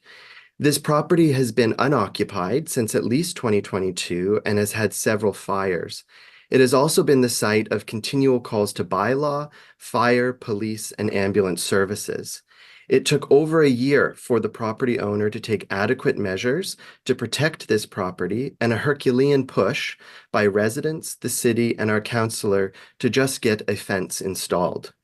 To me, looking at this property and the length of time it has remained in this state is an excellent illustration of the need for this motion. Adopting this motion is also an important step towards proactive engagement with existing or potential problematic properties. By identifying problematic properties, the city can intervene before major incidents. A fire last month in Sandy Hill saw at least 2 firefighters fall through the floor while responding to a fire caused by arson. In the case of 302 to 306 Besserer, each time individuals have gained access to the property and set fires, first responders have had to enter and search these premises. This, of course, is their duty, but as a city, we have a responsibility to them to prevent, where possible, the need for our first responders to put themselves in harm's way. In other parts of Sandy Hill, we can also see large institutions making changes in our neighborhood that may lead to a rise in problematic properties. The University of Ottawa will not be renewing leases for 2 cooperatives on Henderson Avenue, and by 2028, 3 city blocks from Laurier to Templeton will be largely unoccupied. A proactive approach by the city in this case is essential. The investment environment can change, as we've seen with interest rates in the recent past, and it can take a long time to line up funding agreements or permits to begin construction on new projects. If we know that properties, or in the near future in our neighborhood, whole city blocks, will be sitting empty for extended periods of time, we can intervene early and prevent another situation like we see on Besserer. This is important because such properties give the impression that people do not care about our neighborhood. Sandy Hill is a dynamic urban community, home to important educational institutions, families, businesses, and many young people starting off their adult lives in Ottawa. By failing to address properties like the one on Besserer, we leave visitors and residents in other parts of Ottawa with the idea that Sandy Hill is unsafe, unloved, and a dumping ground for the city's problems. Let's shift the burden of problematic properties from nearby residents, businesses, and first responders, and onto those who are responsible for them, property owners who fail to secure and maintain their properties. This motion is one step towards showing the pride we all share in our urban neighborhoods and what they contribute to the fabric of our city. Thank you. Thank you very much, Mr. Sabin. You have a number of questions. Councillor Desroches. Yeah, thanks, Chair. First of all, great delegation. Probably, I'll put that in the best of clips for the year. Very constructive, very thoughtful, very respectful in the tone, and I really appreciate that in this day and age that we live in. And the books behind you add to the cred, of course. A couple questions for you. I'm open-minded to this, but I guess two things. One, so you'll have something on a website. It'll be Ontario 246-897. So the corporate veils of some of these companies really doesn't have probably the desired effect. So that's one question. Second is, well intended, how do we prevent harassment of landlords? We live in an age as well where I've heard from election donors saying, I don't want to donate anymore. My name goes on a website, and then the next thing you know, I'm harassed by this political group or that for a legitimate legal contribution to a political campaign. And I'm just not interested in getting engaged because of this really horrible byproduct that can come from likely a minority of people. So first, the corporate veil question. Secondly, on well-intended transparency or naming and shaming, essentially, but leading to harassment bordering on potentially sort of criminal activity. Thank you. Thank you for the question. I think we're dealing at this stage, I think, with the first step in the policy process, which is problem definition. We need to be able to define the problem before the city is able to take action. And I appreciate that there are going to be implementation issues around identifying property owners who's ultimately responsible, recouping the costs of dealing with problematic properties. And in the design of any eventual policy that flows from this definitional exercise, we'll also have to be careful, or I would hope the city would be careful about using a data-driven approach to be able to determine that definition. So this wouldn't be, and I'm a university professor. I work with young people all the time. I don't want to see the young students of Sandy Hill, finding themselves on the wrong side of a problematic property definition when other measures can be taken to engage them. But we're not really talking about the occasional keg party, right? We're talking about properties like the one on Besserer that are in complete disrepair, that are the site of criminality, social dysfunction, that attract those things to the neighborhood.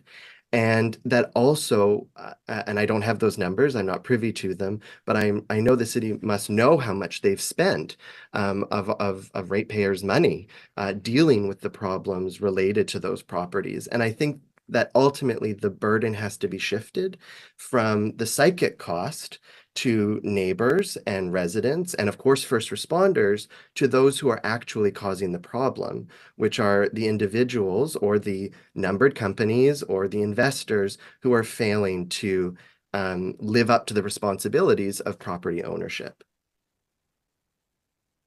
Okay, thank you for the answer. That's all, Chair. Thank you. Thank you very much, Councillor Desroches. Councillor Plante. Thank you so much, Jerry. I'm going to make a joke that's actually my books in the background, but it's absolutely not. So I just wanted to quickly ask you, because one of the ways, and I think we've talked about this before, this came about for me, is because one of the calls I got when I first got elected was a single mom who couldn't send her child to school because they had so many cockroaches in her unit, which she was trying to deal with, and had multiple failed attempts to reach out to her landlord. The school didn't want the child to come in because they had found one in her backpack. And so I just wanted is there maybe a social justice lens we can apply to problematic addresses? You touched on it a bit with the students, but what would be, in your view, that lens we could apply here? Well, I mean, I think, ultimately, the city does a lot of regulating, and it can't be inconsistent, or it ought not to be inconsistent in the level of regulation that it undertakes. And I think in some of our urban neighborhoods, there's the impression that if a certain set of behaviors or a certain property falls, to a certain level of dysfunction, all of a sudden there's nothing that can be done, right? And yet, if you park an hour and 5 minutes on Besserer, you're going to get a ticket from bylaw. So there's heavy enforcement on more minor infractions within the neighborhood. So anyway, that's at the extreme end. At this sort of maintaining livable standards for individuals who are economically marginalized, who are important members of the community and add to the richness of the fabric of Sandy Hill and other parts of Ward 12, absolutely providing them and those who advocate for them with additional tools to be able to ensure that those units, those properties remain livable is very important. So there definitely is a social justice lens to this, and absolutely, I hope that I mean, I'm dealing in Sandy Hill more often with properties that have a lot of value in the land underneath them and less so in the construction above. But certainly in Lowertown, Vanier, and other urban neighborhoods that are adjacent to Sandy Hill, the issue that you're describing is also very important. Merci beaucoup. Thank you very much for the delegation, Jerry. Next, we have up Mr. Chris Greenshields, the president of the Vanier Community Association. Thank you, Chair, for this opportunity to address this motion on behalf of the Vanier Community Association and to confirm our support for it. The issues related to problematic addresses in Vanier are long-standing. We maintain a long list of such addresses, and over the years, many of them never seem to go away, despite efforts by the range of city actors. Vanier is a neighborhood of about 18,000 residents, where renters represent 70% of the population. VCA has a safety committee to address community safety issues, and problematic addresses are a key concern. Residents are discouraged by the lack of progress by the city to address the issues. Despite the efforts of the OPS's neighborhood resource teams, which periodically accompany community members to visit and discuss individual addresses, progress seems to be slow in the absence of a concerted plan. Absentee landlords who do not maintain properties and indeed are often hard to reach is a common problem, and action by bylaw officers is often limited despite citations and fines. Long-standing derelict houses are targets for arson and contribute to the arson waves that strike Vanier periodically. The cycle continues with burnt-out buildings remaining for long periods despite calls for demolition. The continued presence of problematic addresses is cited in the work around the city's community safety well-being plan. Problematic addresses increase community anxiety and affect overall mental health and sense of safety. Strategizing to address problematic addresses is not new. In 2011, Crime Prevention Ottawa released a study on the issue. That's more than 10 years ago, and the previous item, this kind of delay was cited. In that case, as a result of the province. In the 2011 study, it included a scan of what other cities in Canada are doing and highlighting examples for action to be considered. Symposia such as Community Solutions, Beautification Today for a Safer Tomorrow, again under Crime Prevention Ottawa, covered the issue in 2013 and its impact on community well-being. Efforts in this area seem to have waned, and the recent merger of Crime Prevention Ottawa with the Community Safety and Wellbeing Program represents a new opportunity to seize the issues. This motion put forward by our councillor focuses on what the City of Edmonton launched in 2020, Problem Property Initiative, with its comprehensive website, a plan for 2023-26 to better coordinate increasing efforts, and periodic bulletins to engage the community. One excerpt of a recent bulletin seems to resonate with concerns in Vanier. Its headline, Problem Property Demolitions Improve Community Safety and Vibrancy. It quotes a municipal enforcement officer, a member of the Problem Properties team, which is dedicated primarily to the neighborhoods most affected by problem properties. And I quote, neglected vacant buildings are much more than eyesores in Edmonton neighborhoods. They can be a serious public health risk and a burden on emergency services. They can also attract criminal activity. According to the Edmonton Fire Rescue Services, fires in unsecured vacant properties are a leading risk to the safety of firefighters and the community at large. The motion before you is a small step and overdue to respond to calls for a coordinated approach that engages community members. I encourage you to recommend this action to City Council. Thank you. Merci. Thank you very much, Mr. Greenshields. Councillor Plante. Bonjour Chris, comment ça va? Très bien. J'avais juste une question pour toi. So I won't give out the address, but we have a property that's near the Pauline Charon Community Center, which I'm sure you know very well. How do you think this kind of motion would prevent that kind of situation either now or in the future?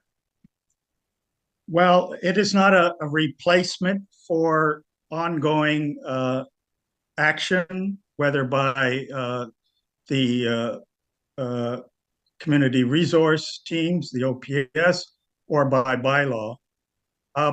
But as we've found in repeated cases, bylaw in particular seem to have serious problems in talking about problematic addresses in enforcement.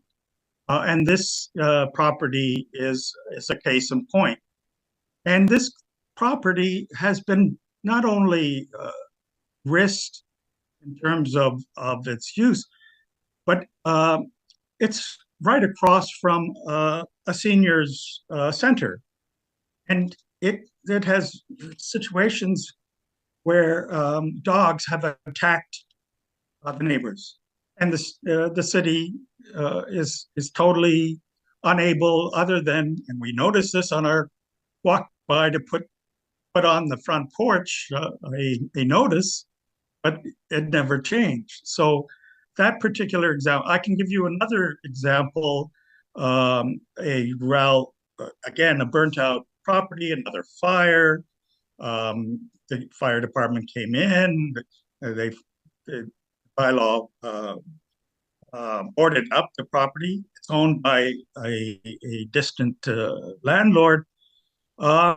The best that the city could do in this case was to file a violation of the vacant unit. That was the only enforcement that they felt they could do under the circumstances. Thank you. Merci beaucoup. Thank you, Councillor Plante. Next, we have Cheryl Perrott from the Hintonburg Community Association.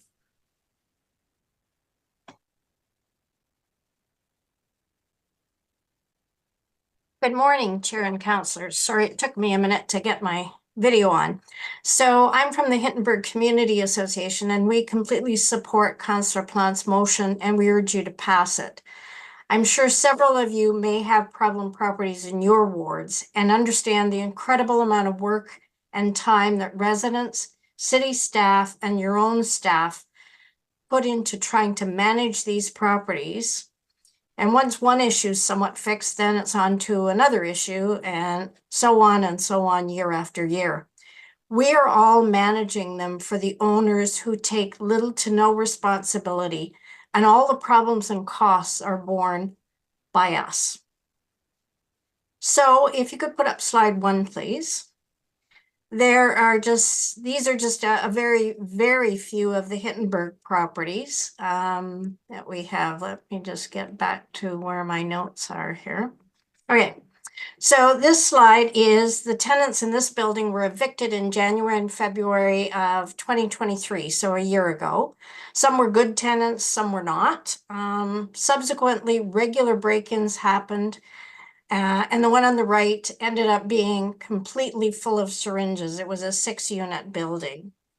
The buildings were demolished at the end of July 2023. And now the empty fenced lot has weeds and dumped trash that the owner refuses to deal with. Next slide, please. So this one was like this for 2 years. It's now being redeveloped, but despite calling the owner, emailing, nothing ever happened to clean it up. Next slide, please. This property's been vacant for at least 2 years, probably longer. It's been flipped twice, and it's now up for sale again. It's been broken into at least once. Next slide. This property's been a huge problem for over 20 years. With several different owners over that period of time. It's now been vacant for at least 2 years. There's been drug problems, violence, overdose deaths, several break-ins. And this is one of the properties you see when they do articles on the vacant unit tax. It's one of the ones they usually profile. And next slide, please. So this one's been vacant for 6 to 8 years. There's been break-ins, syringes around encampments in the rear yard. And there's another property that I didn't put on a slide that's been vacant for a couple of years. And my understanding is bylaw had to contract out various property maintenance issues 3 times in 2023 for non-compliance by the owner. Subsequently, the property looked like hell the majority of last year, and it cost the rest of us lots of time and money. Non-compliance seems to be a growing trend where landlords just don't respond to bylaw and just don't do anything. And it takes quite a while to get this contracted out. So this proposed website would be just the first step in helping neighbors figure out where to start in identifying problem properties to the city and which departments can help, because many residents don't know. The next step is creating a better process for dealing with these issues by having an adequately resourced and dedicated multi-department team to work on these properties. Regular bylaw staff do not have the time for this. I hope the recommendations like this will be identified in the staff report that comes from this motion. The amount of city and community resources spent on these properties needs to be billed back to the negligent owners. Edmonton has recently created a new higher property tax subclass for these problem properties that tries to recoup some of the cost all taxpayers have been paying, trying in vain to try to manage these properties. Ottawa needs to look at this as a further step. Thank you. Thank you very much for your delegation. Councillor Plant.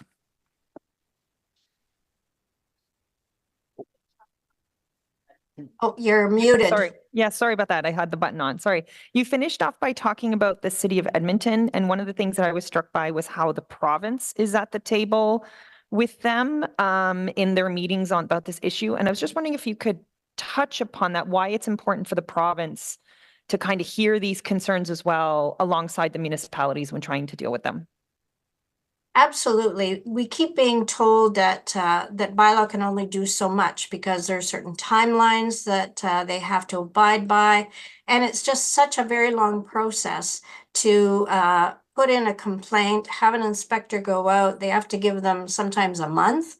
In one case where we have a broken window in beginning of January, They had to give them till the end of February to fix it. It's still not fixed, so they've gone through the winter with a broken window.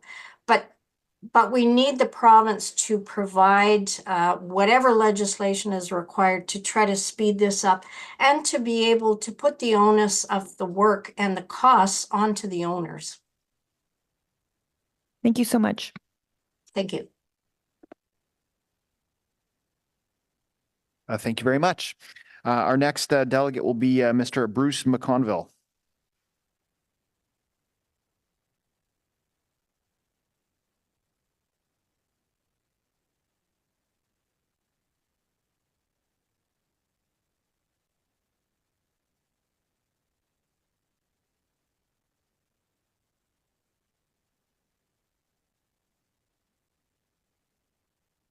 Okay, we'll move on, and if Bruce comes on afterwards, we'll cycle back. So, Mr. John Dickey, the chair of the Eastern Ontario Landlord Organization.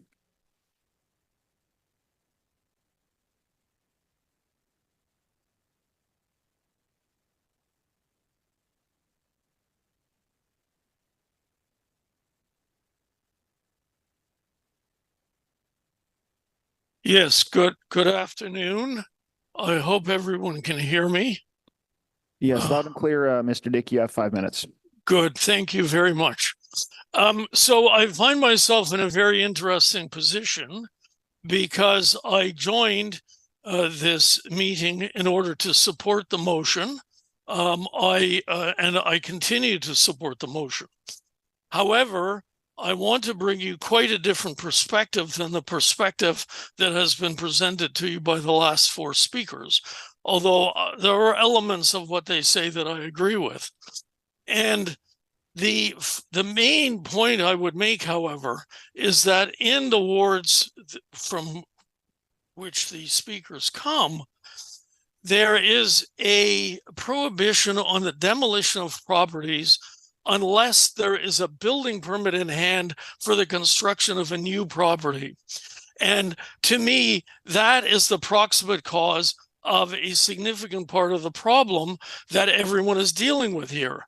Because as was pointed out by the professor who led off, it can take a long time to get development approvals. Financing conditions can change, development conditions can change. It can take a long time to redevelop a property. And for the most part, a developer would be perfectly happy to demolish a property and then to have a clear site, plant grass seed, even fence it if that's wanted. And then there could be no question of the property being vandalized, other than the odd pop bottle being thrown into it, but certainly not occupied, not set on fire, none of the 90% of the problems would not happen. But it is the city rule banning demolition until a building permit is in hand that effectively stops that from being done. So with all respect, I think I'm perfectly fine with this motion proceeding with subject to their workload with the city staff examining this option. But I think a good hard look should be had at the effect of that bylaw prohibiting demolition and the effect that it has in this situation. My understanding of the purpose of that bylaw is to avoid gaps in the street frontage.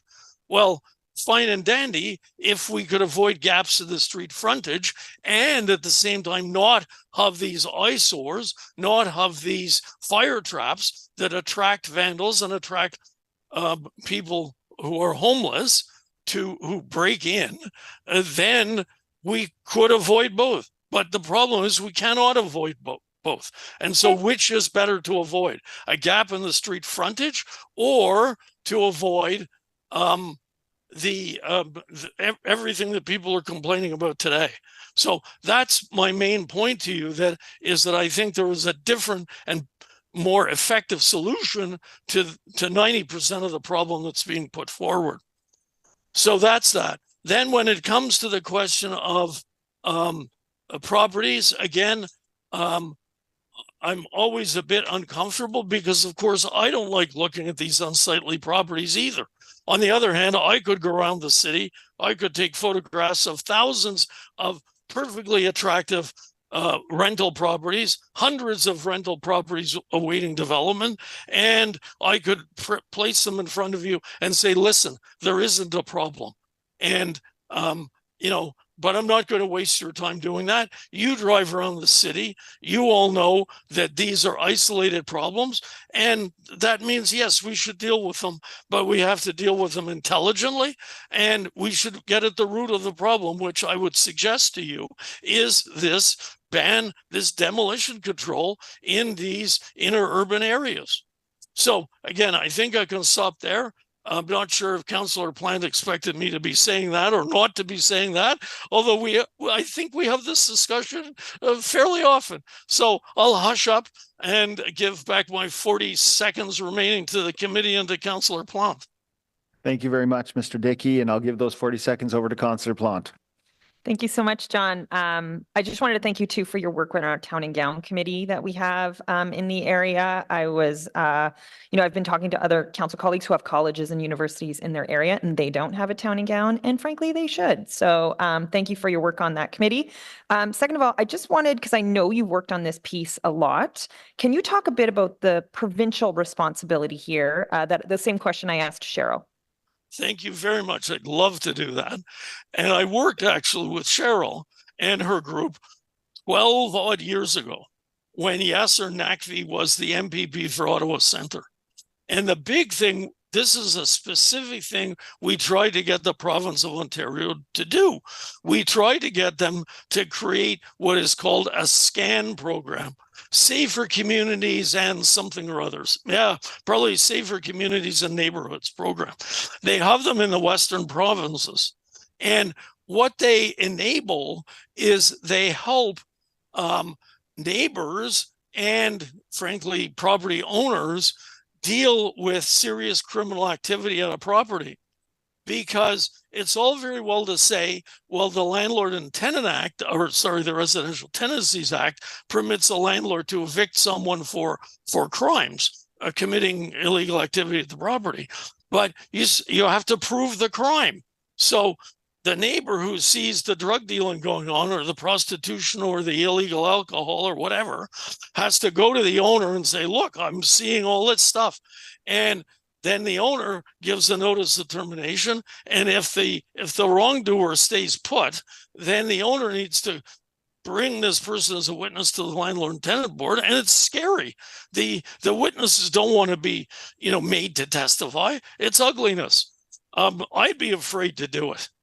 You can be dealing with criminal gangs.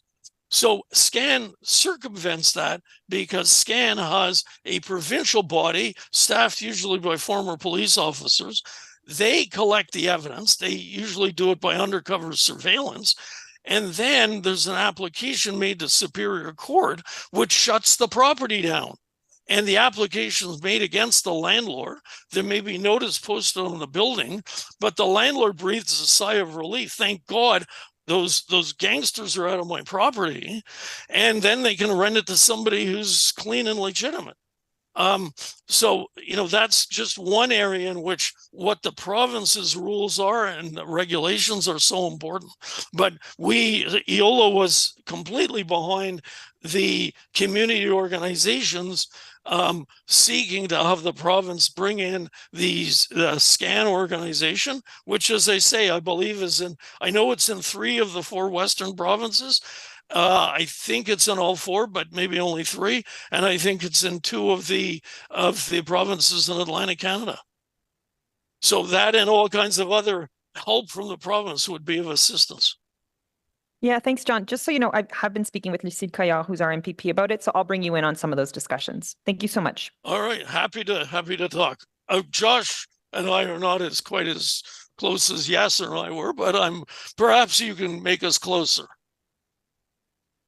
Thank you very much, Mr. Dickey and Councillor Plant for that. I think we might have Bruce McConville on the line now. So if we do, Bruce, you can pipe up. You've got your 5 minutes. Thank you very much, and thanks for the committee and Stephanie for putting this motion on the table.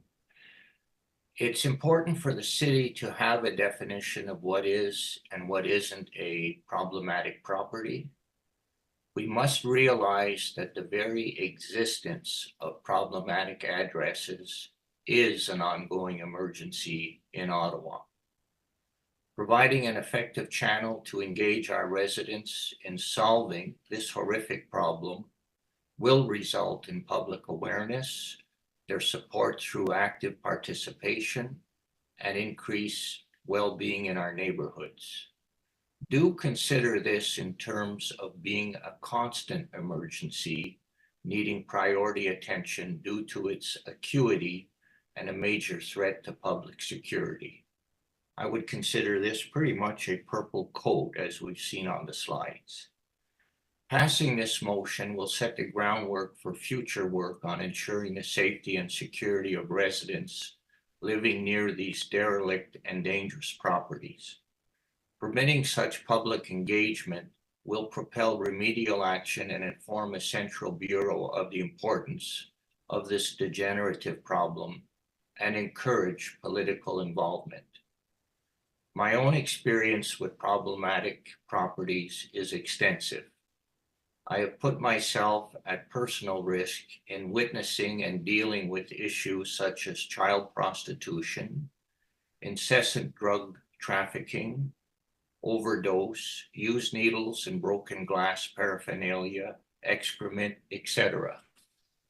I and neighbors and guests have been verbally threatened with death. My property has been broken into, and there are constant attempts, all which seem to emanate from a problematic address in my neighborhood. Last fall, I had to apprehend and escort an opioid user on my balcony who was trying to break into my apartment. No police or emergency response was permitted other than filing a complaint online. I and 2 others were attacked and severely mauled by a vicious dog involving hospitalization. Again, bylaw, police, Department of Health were unable to respond by removing the dog. Theft and break-ins are on the increase as drug traffickers at problem addresses also act as fences for stolen goods from the surrounding community. What we call the backpack boys on bikes with balaclavas are omnipresent here. Neighbors with well cared for homes are afraid to speak out as they have been threatened with death and arson to their properties. There are properties nearby on Sear Avenue which have been affected by arson. The spring of fire was set below the natural gas meter in an attempt to cause an explosion in the neighborhood.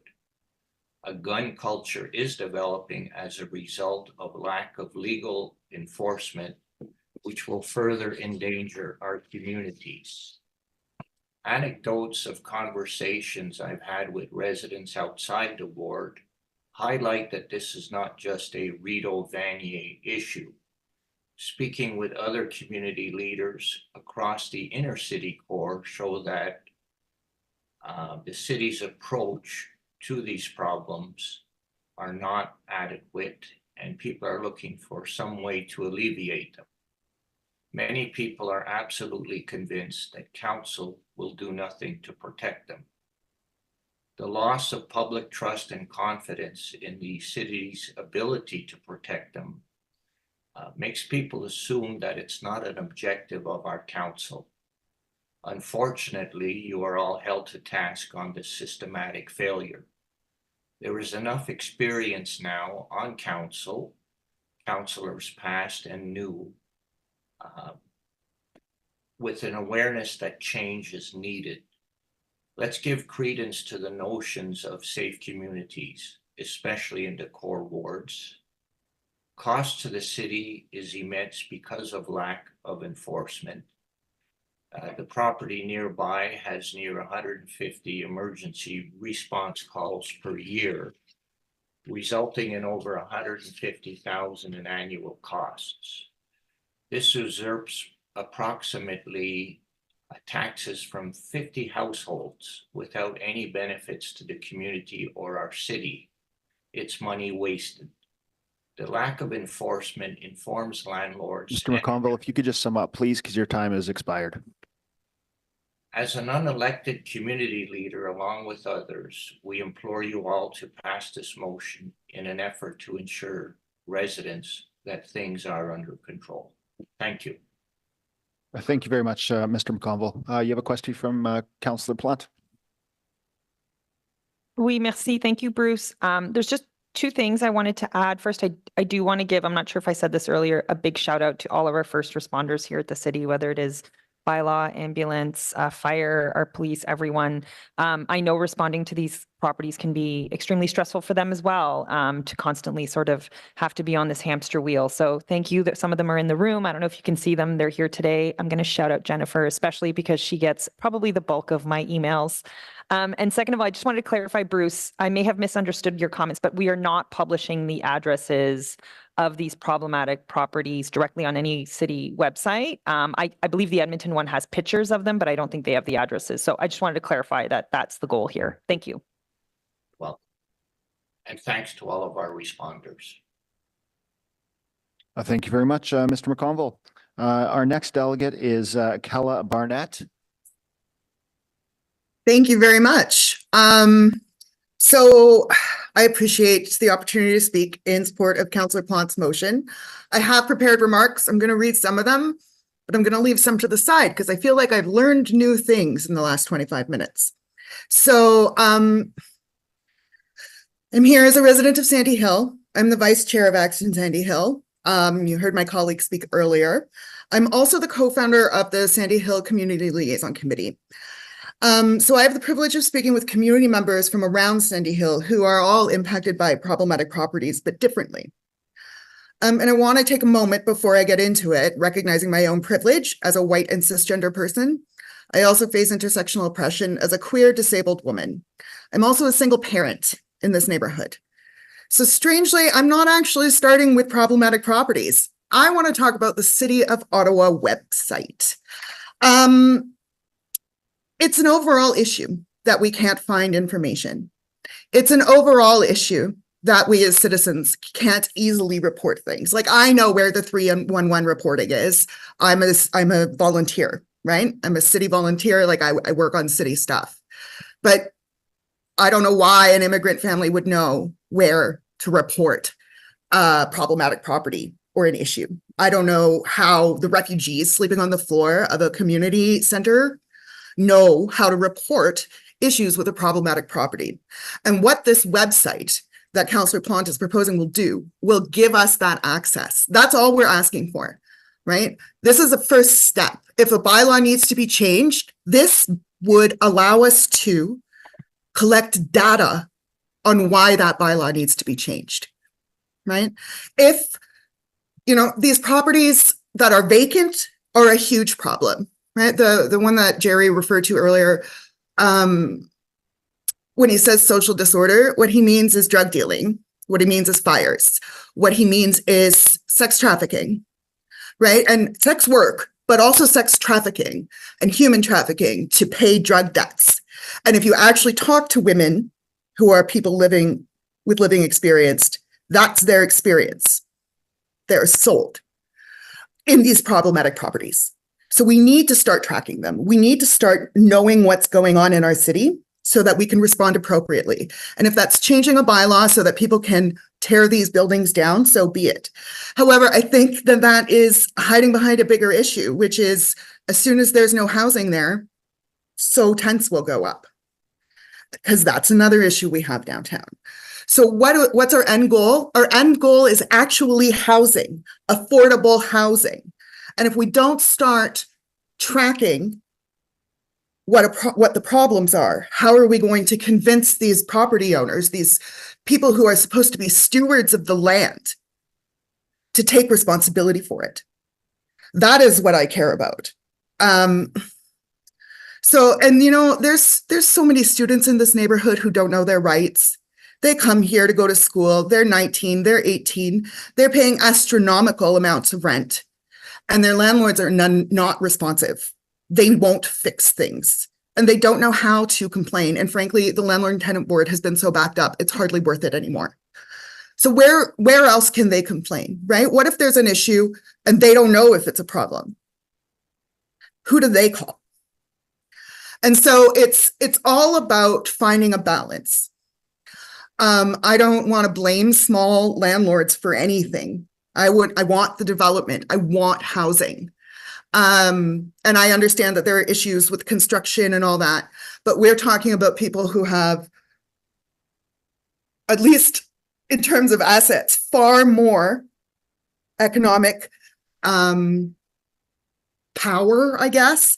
I don't know what the right word is. But they have far more economic ability than the people who live around these properties and the people who are squatting in these properties. So, and it's their responsibility to take care of it. And the city, I will help the city help them to take care of those properties. And I think that the first step is this website. I'm not trying to vilify people who live on the street because I've been accused of that. That's not the point here. The point here is that those properties create horrible conditions for the same people that are on the street. So let's work together. Let's start with a website, but I don't think it's the end. Thank you very much. Thank you very much, Kala. Much like you, I've learned a heck of a lot in the last hour or so here as well. I'll turn it over to Councillor Plante for her question. Thank you. I believe Councillor Troster had her hand up first. Well, we'll start with committee members and then we'll go to Councillor Troster after. Great, thank you. So Cal, I just wanted to touch upon that last point. Can you talk about why, and I know you've worked a lot with the shelters in the area. Can you talk about why someone would prefer to go into a vacant unit than say go into an emergency shelter? Well, generally, and I can't speak for every single shelter, but generally people are afraid of shelters. So that's the first reason. So there's violence in shelters, there's robbery in shelters. I hear reports of people sleeping with shoes on. People feel like they have to keep all their belongings with them. It's not a relaxing space. Some folks leave shelters having not slept and go sleep at a day program because they're so afraid to sleep in the shelters because it's dangerous. There are other reasons. I've heard reports of staff at shelters withholding people's identification information, withholding services if they don't act a certain way. There's also people who are banned from shelters given their level of acuity who cannot find shelter. And so, and those bans is supposed to result in the shelter calling the city to find alternative housing, but that doesn't actually happen. Not every time anyway. So it's very complex. Yeah. Thank you. Thank you very much, Councillor Troster. Thank you so much. Thank you so much, Kala. I represent Somerset Ward. We have some notorious entire blocks with problematic properties, including one that's constantly of concern. And we've had 3 people die, according to outreach workers at Somerset West Community Health Center, in a block of properties, one of which is now for sale because the landlord did not pay his property taxes. The city's put up for sale. But just as you mentioned, as soon as it was shut down by bylaws being unsafe for occupation, people were squatting there. And at least one woman died during the heat wave last summer due to heat exhaustion. So this is very, very close to my heart, and it's incredibly concerning. I think Councillor Plante's motion is a good first step. I would say some of the other issues that you identify cross over into planning and housing territory, into community services committee territory, which are 2 committees that I'm on. And Councillor Plante is on community services committee with me. So I'm just curious to, something that comes to mind for me, we certainly need more property inspectors. Are there other suggestions beyond just having a registry that you would like to see us move on? Because they might be beyond the scope of this committee, but there's something that we can bring to other committees. Well, I think like the first thing I honestly just sort of learned about the bylaw because of a presentation before mine. But that idea of looking at that bylaw and making nuanced changes to it, I don't want to change it completely because there is, an aesthetic aspect around it that is pleasant. But in cases where properties are being left like this, we need to revisit that. We need to talk about, we need more shelters or supportive housing or affordable housing or transitional housing or seniors housing, right? We need all these things. That will help too. That's a whole different conversation. That's community services, if I'm not mistaken. Yeah. So this is something that I've been working on, honestly, in the background, which is coordination between city departments. That's what's necessary. What we're talking about with these problematic properties is symptomatic of a huge problem that has to do with lack of coordination between city departments and lack of coordination between levels of government. And so it's about really stepping back and taking a look at the big picture and going, how does this help? How does this help? And how does this help? And how can we all work together to make it happen? Right? A website is a first step around managing problematic properties. But then we have to go and talk about planning and zoning and bylaw. And then we have to go and talk about waste management, right? So. Yeah, no, and there might be a real opportunity to think about a motion at Planning and Housing Committee, allowing some more latitude around demolition for properties that have been identified as problematic. Although you can understand the whole reason for the way things are set up right now is, number one, to make sure that landlords don't just tear things down and put in parking lots downtown, which is not what we want to see. And also, we don't want people evicted so landlords can have a temporary parking lot and just sit on the land and not use it for housing. So it is really, really tricky. Something also that I'll bring up is that in other cities like Hamilton, they have something called General Issues Committee, where it's like council sits as committee as a whole to discuss interjurisdictional issues. So they did one on encampments, for example, because encampments touches on emergency services, touches on housing, and touches on community services. So, I mean, that's just a thought as we head into our governance review as a city about how we can have conversations that are intercommittee. Maybe it's more special meetings of multiple committees to tackle specific issues, but this issue of problematic properties, one problem that we have is the exact profile that you mentioned, people who are high acuity, who often are in a couple or have a pet. There is no place in shelter that they can go. They will not go because shelters might accommodate families with kids. They don't accommodate couples. They don't necessarily accommodate pets. These are the high acuity folks who are living in encampments or who were squatting in the properties on Catherine Street in Centertown. And they would not go to the one high acuity shelter, which is Shepherds of Good Hope, because they didn't want to be split up or they had bad experiences there. And bless Shepherds, because they're the only high acuity emergency shelter in the city. Nobody else will take folks, but lots of folks won't go. And so this is beyond the scope of this committee, but I think we need to find kind of an intersectional intercommittee way to tackle this specific issue and to find a way to accommodate the folks who are most likely to live in encampments, most likely to squat in a building, and in some cases be a cause of social disorder, because we have absolutely no accommodation for them right now. Mm-hmm. Absolutely. I'm 100% on board with your suggestion around committees of the whole. It's an idea I've had too.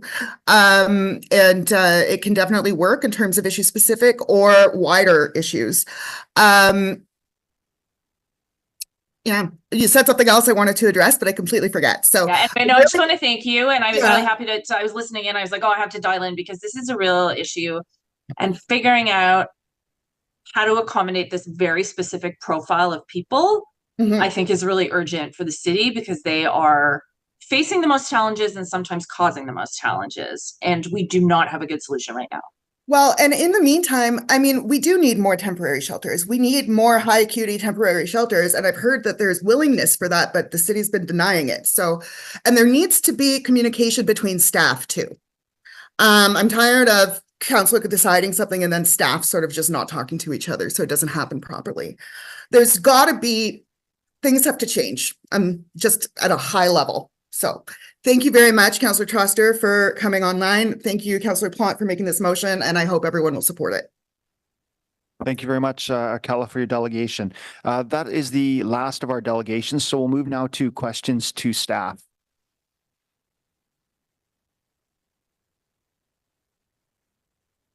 Councillor Plante. Merci beaucoup. You're doing a great job, by the way, as chair, Councillor Hill. Okay, thank you so much. Before I begin, and I know I'm repeating myself here, I do want to thank all of our frontline workers here at the city. I'm in awe of the work you guys do, especially in my community every single day. I know it keeps you quite busy, I'm sure, never a dull moment, but we really do appreciate, and kudos to your staff, Kim. I'm really in awe. I mean that. So I do have, I think, a quick question for you, Roger. I was just wondering, could you talk about, like, do you ever discuss with other jurisdictions about the issues around problematic addresses? Because it is so multi-sectoral and so many intricate different departments involved. So do you ever like, hey, Kitchener, hey, Toronto, like, do you ever have chats with them? Yes, Mr. Chair, thank you, Councillor, for the question.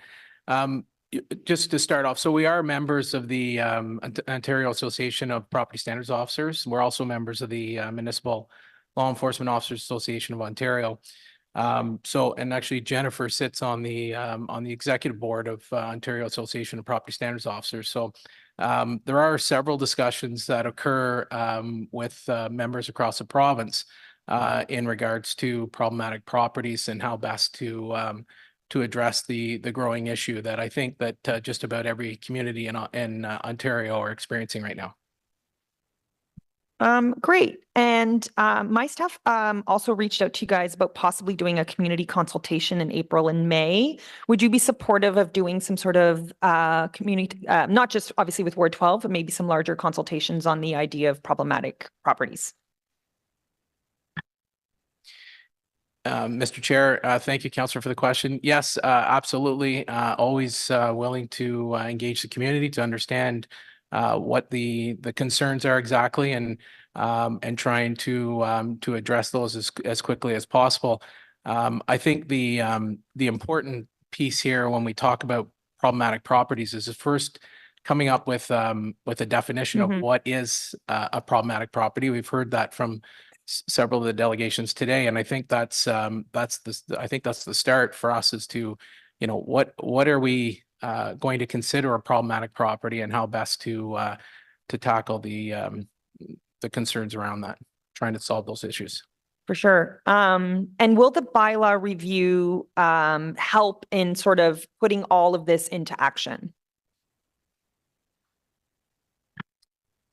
Mr. Chair, sorry, Councillor, I'm not sure what you're referring to in the bylaw review. Oh. Sorry, my question's written down. Can you describe what actions you would be proposing as part of the review to support the implementation of the motion? Okay, Mr. Chair, I think, I mean, we have our annual report that's coming in May. You know, and part of that annual report is we've addressed some what we have, you know, a growth analysis on FTEs, and you know, part of that is how we deal with property standards complaints. I mean, that's where we're seeing you know, an increase in call volumes, and we've had some discussions with our executive team on how best to address those. Problematic properties is one of the contributing factors. And you know, you and I have had those discussions, but dedicated staff is important to this. I mean, we have to be at these properties on a regular basis to be able to be successful in trying to resolve the issues that the community is raising. Yeah, and then to that end, could, like, just hypothetically, a hypothetical problematic property, how resource intensive is a property like that?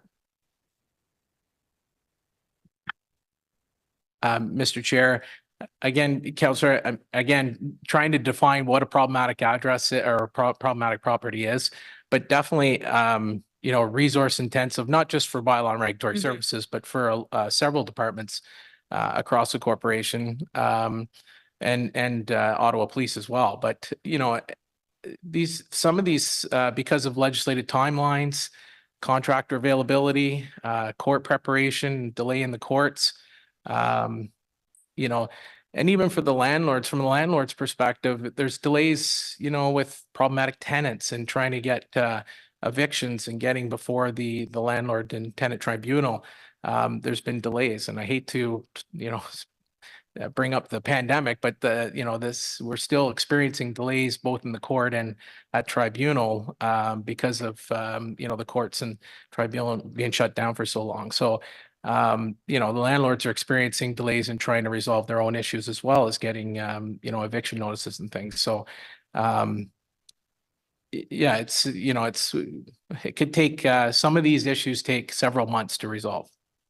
Thank you. I have one last question. So can you maybe provide some insights into potential benefits of having just a centralized webpage that lays out all of the issues we've talked about today?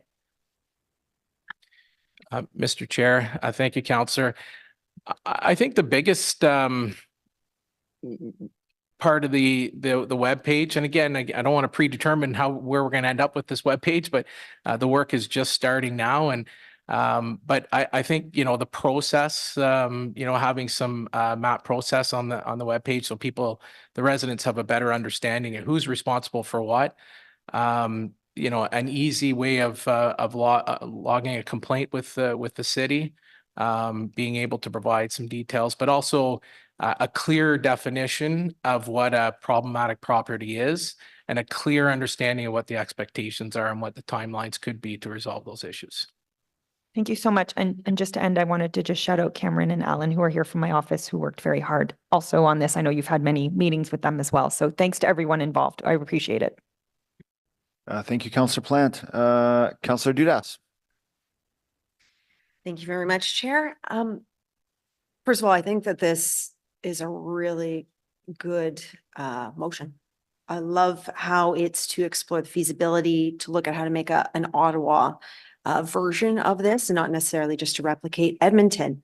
And I will be supporting this motion. I did have a couple of logistical questions, though.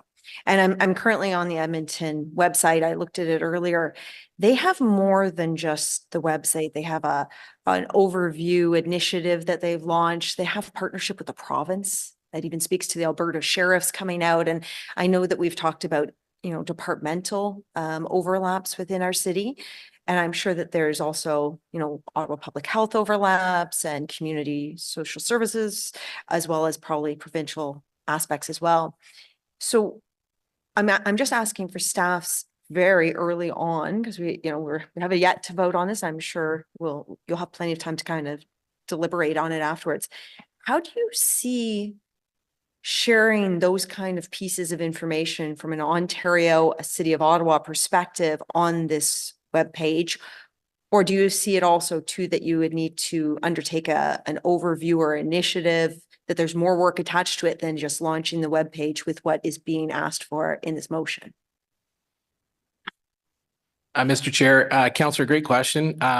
Again, through Jennifer and I have had discussions through her role as, sitting on the executive with the Ontario Association of Property Standards Officers. We want to engage the public first to get a better understanding of what the concerns are. I mean, we heard several of them today, but the webpage, once it launched, I think it's just a start. I mean, we've talked about a task force as well, possibly, a strike team within bylaw and regulatory services that can be proactive for a short period of time to try and have a quicker response, a more consistent response on certain properties. But definitely working with the province through our association to try and leverage some change to legislation if required. We're not sure we'll end up there yet, but there's still some work that needs to be done. But certainly that's part of the consideration. Okay, and then my next thought goes to timelines, and once again, to launch a website, that doesn't take too long. You can probably get that going. We have the services through ottawa.ca. Do you foresee that there might be budget asks in upcoming budgets, that there might be additional work? I mean, Jennifer and everyone on your team, you're dealing with all sorts of different bylaw infractions across the city and issues that pop up. Could we expect that there might be some pressures in terms of resourcing or costing in the future budgets? And I'm just saying that so that we're entering into this with all knowledge ahead of us. So. Mr. Chair, thank you, Councillor, for the question. As I said, as part of our annual report coming in May, we do have some analysis that we've done on some growth positions that we feel are important for some sustainability for to continue the enforcement efforts that we have now.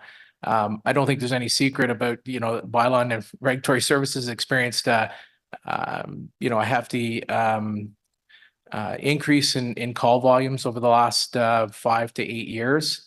And there's many different contributing factors to that. So, and also the demand on, you know, a proactive model versus a reactive model.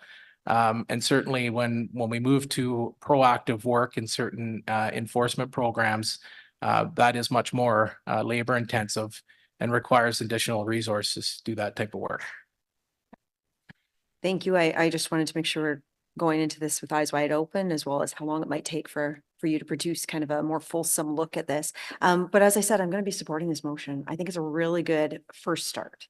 And I do know that there are areas of our city that experience this more than others, but it is across the city, right? There's properties that are issues, and our residents need to be engaged in the process of not only identifying them, but the continual efforts to address the issue on a more permanent basis. So thank you very much to the mover of the motion and to staff for undertaking this.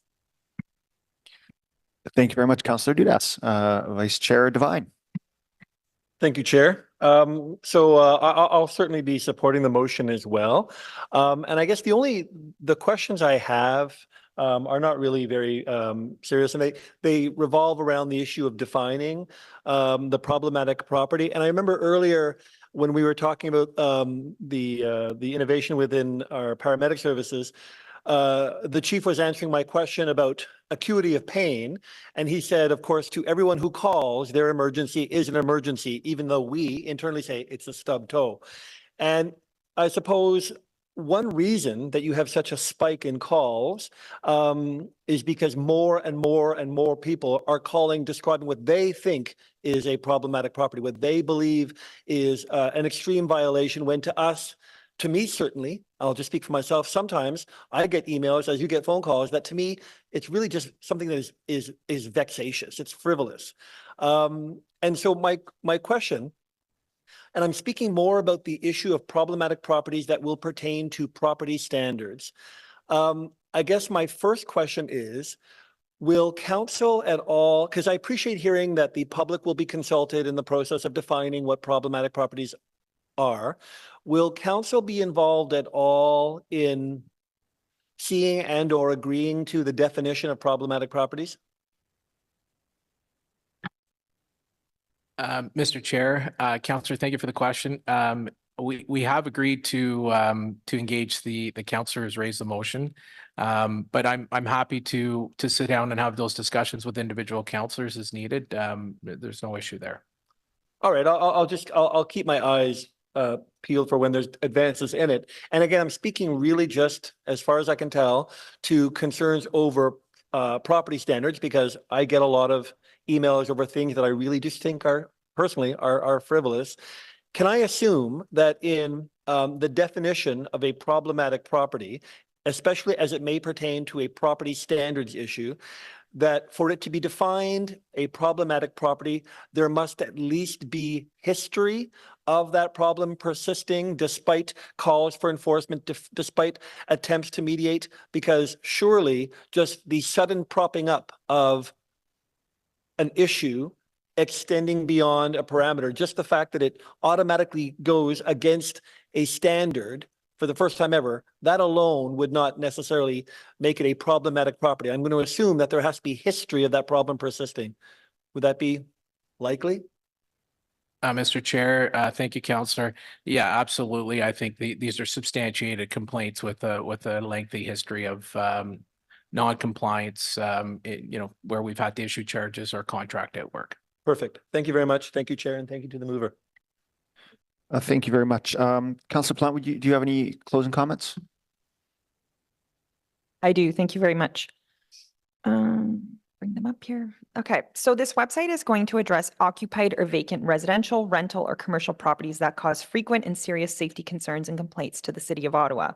These properties have a history of reoccurring violations relating to development permits, safety codes, nuisance, public health, fire risk, or other illegal activity. They have serious negative impacts on the well-being of the surrounding community and as well as those people living and working in them. It is important we keep an enhanced social justice lens to the renting, working, and people living around these properties. The goal is consultation with the community members affected by problematic properties and to set out a strategy for practical and impactful solutions to address them. such as increased enforcement and escalating consequences to deter repeat offenses, improved communications tool, including a more comprehensive website as we discussed, increasing relationship building, engagement, and inclusion of neighborhood perspectives and the development of solutions which include people with living and lived experience. I really do want to thank again staff who've engaged with me as well as the staff in the Ward 12 office. I do believe we have sort of reached a point where we know that these issues are ongoing and we really have to now turn towards solutions. And Doug Ford will be in town next week and I will also try to chat with him about this issue. Thank you. Thank you very much, Councillor Plant. So is this motion carried? Carried. Thank you very much. Moving on then to item number 9, notices of motions. Are there any notices of motions for our subsequent committee meeting? Seeing none. Item 10, inquiries. Are there any inquiries? Seeing none. Item 11, other business. Is there any other business? Then on to item 12, adjournment. We are adjourned. Thank you very much for the meeting.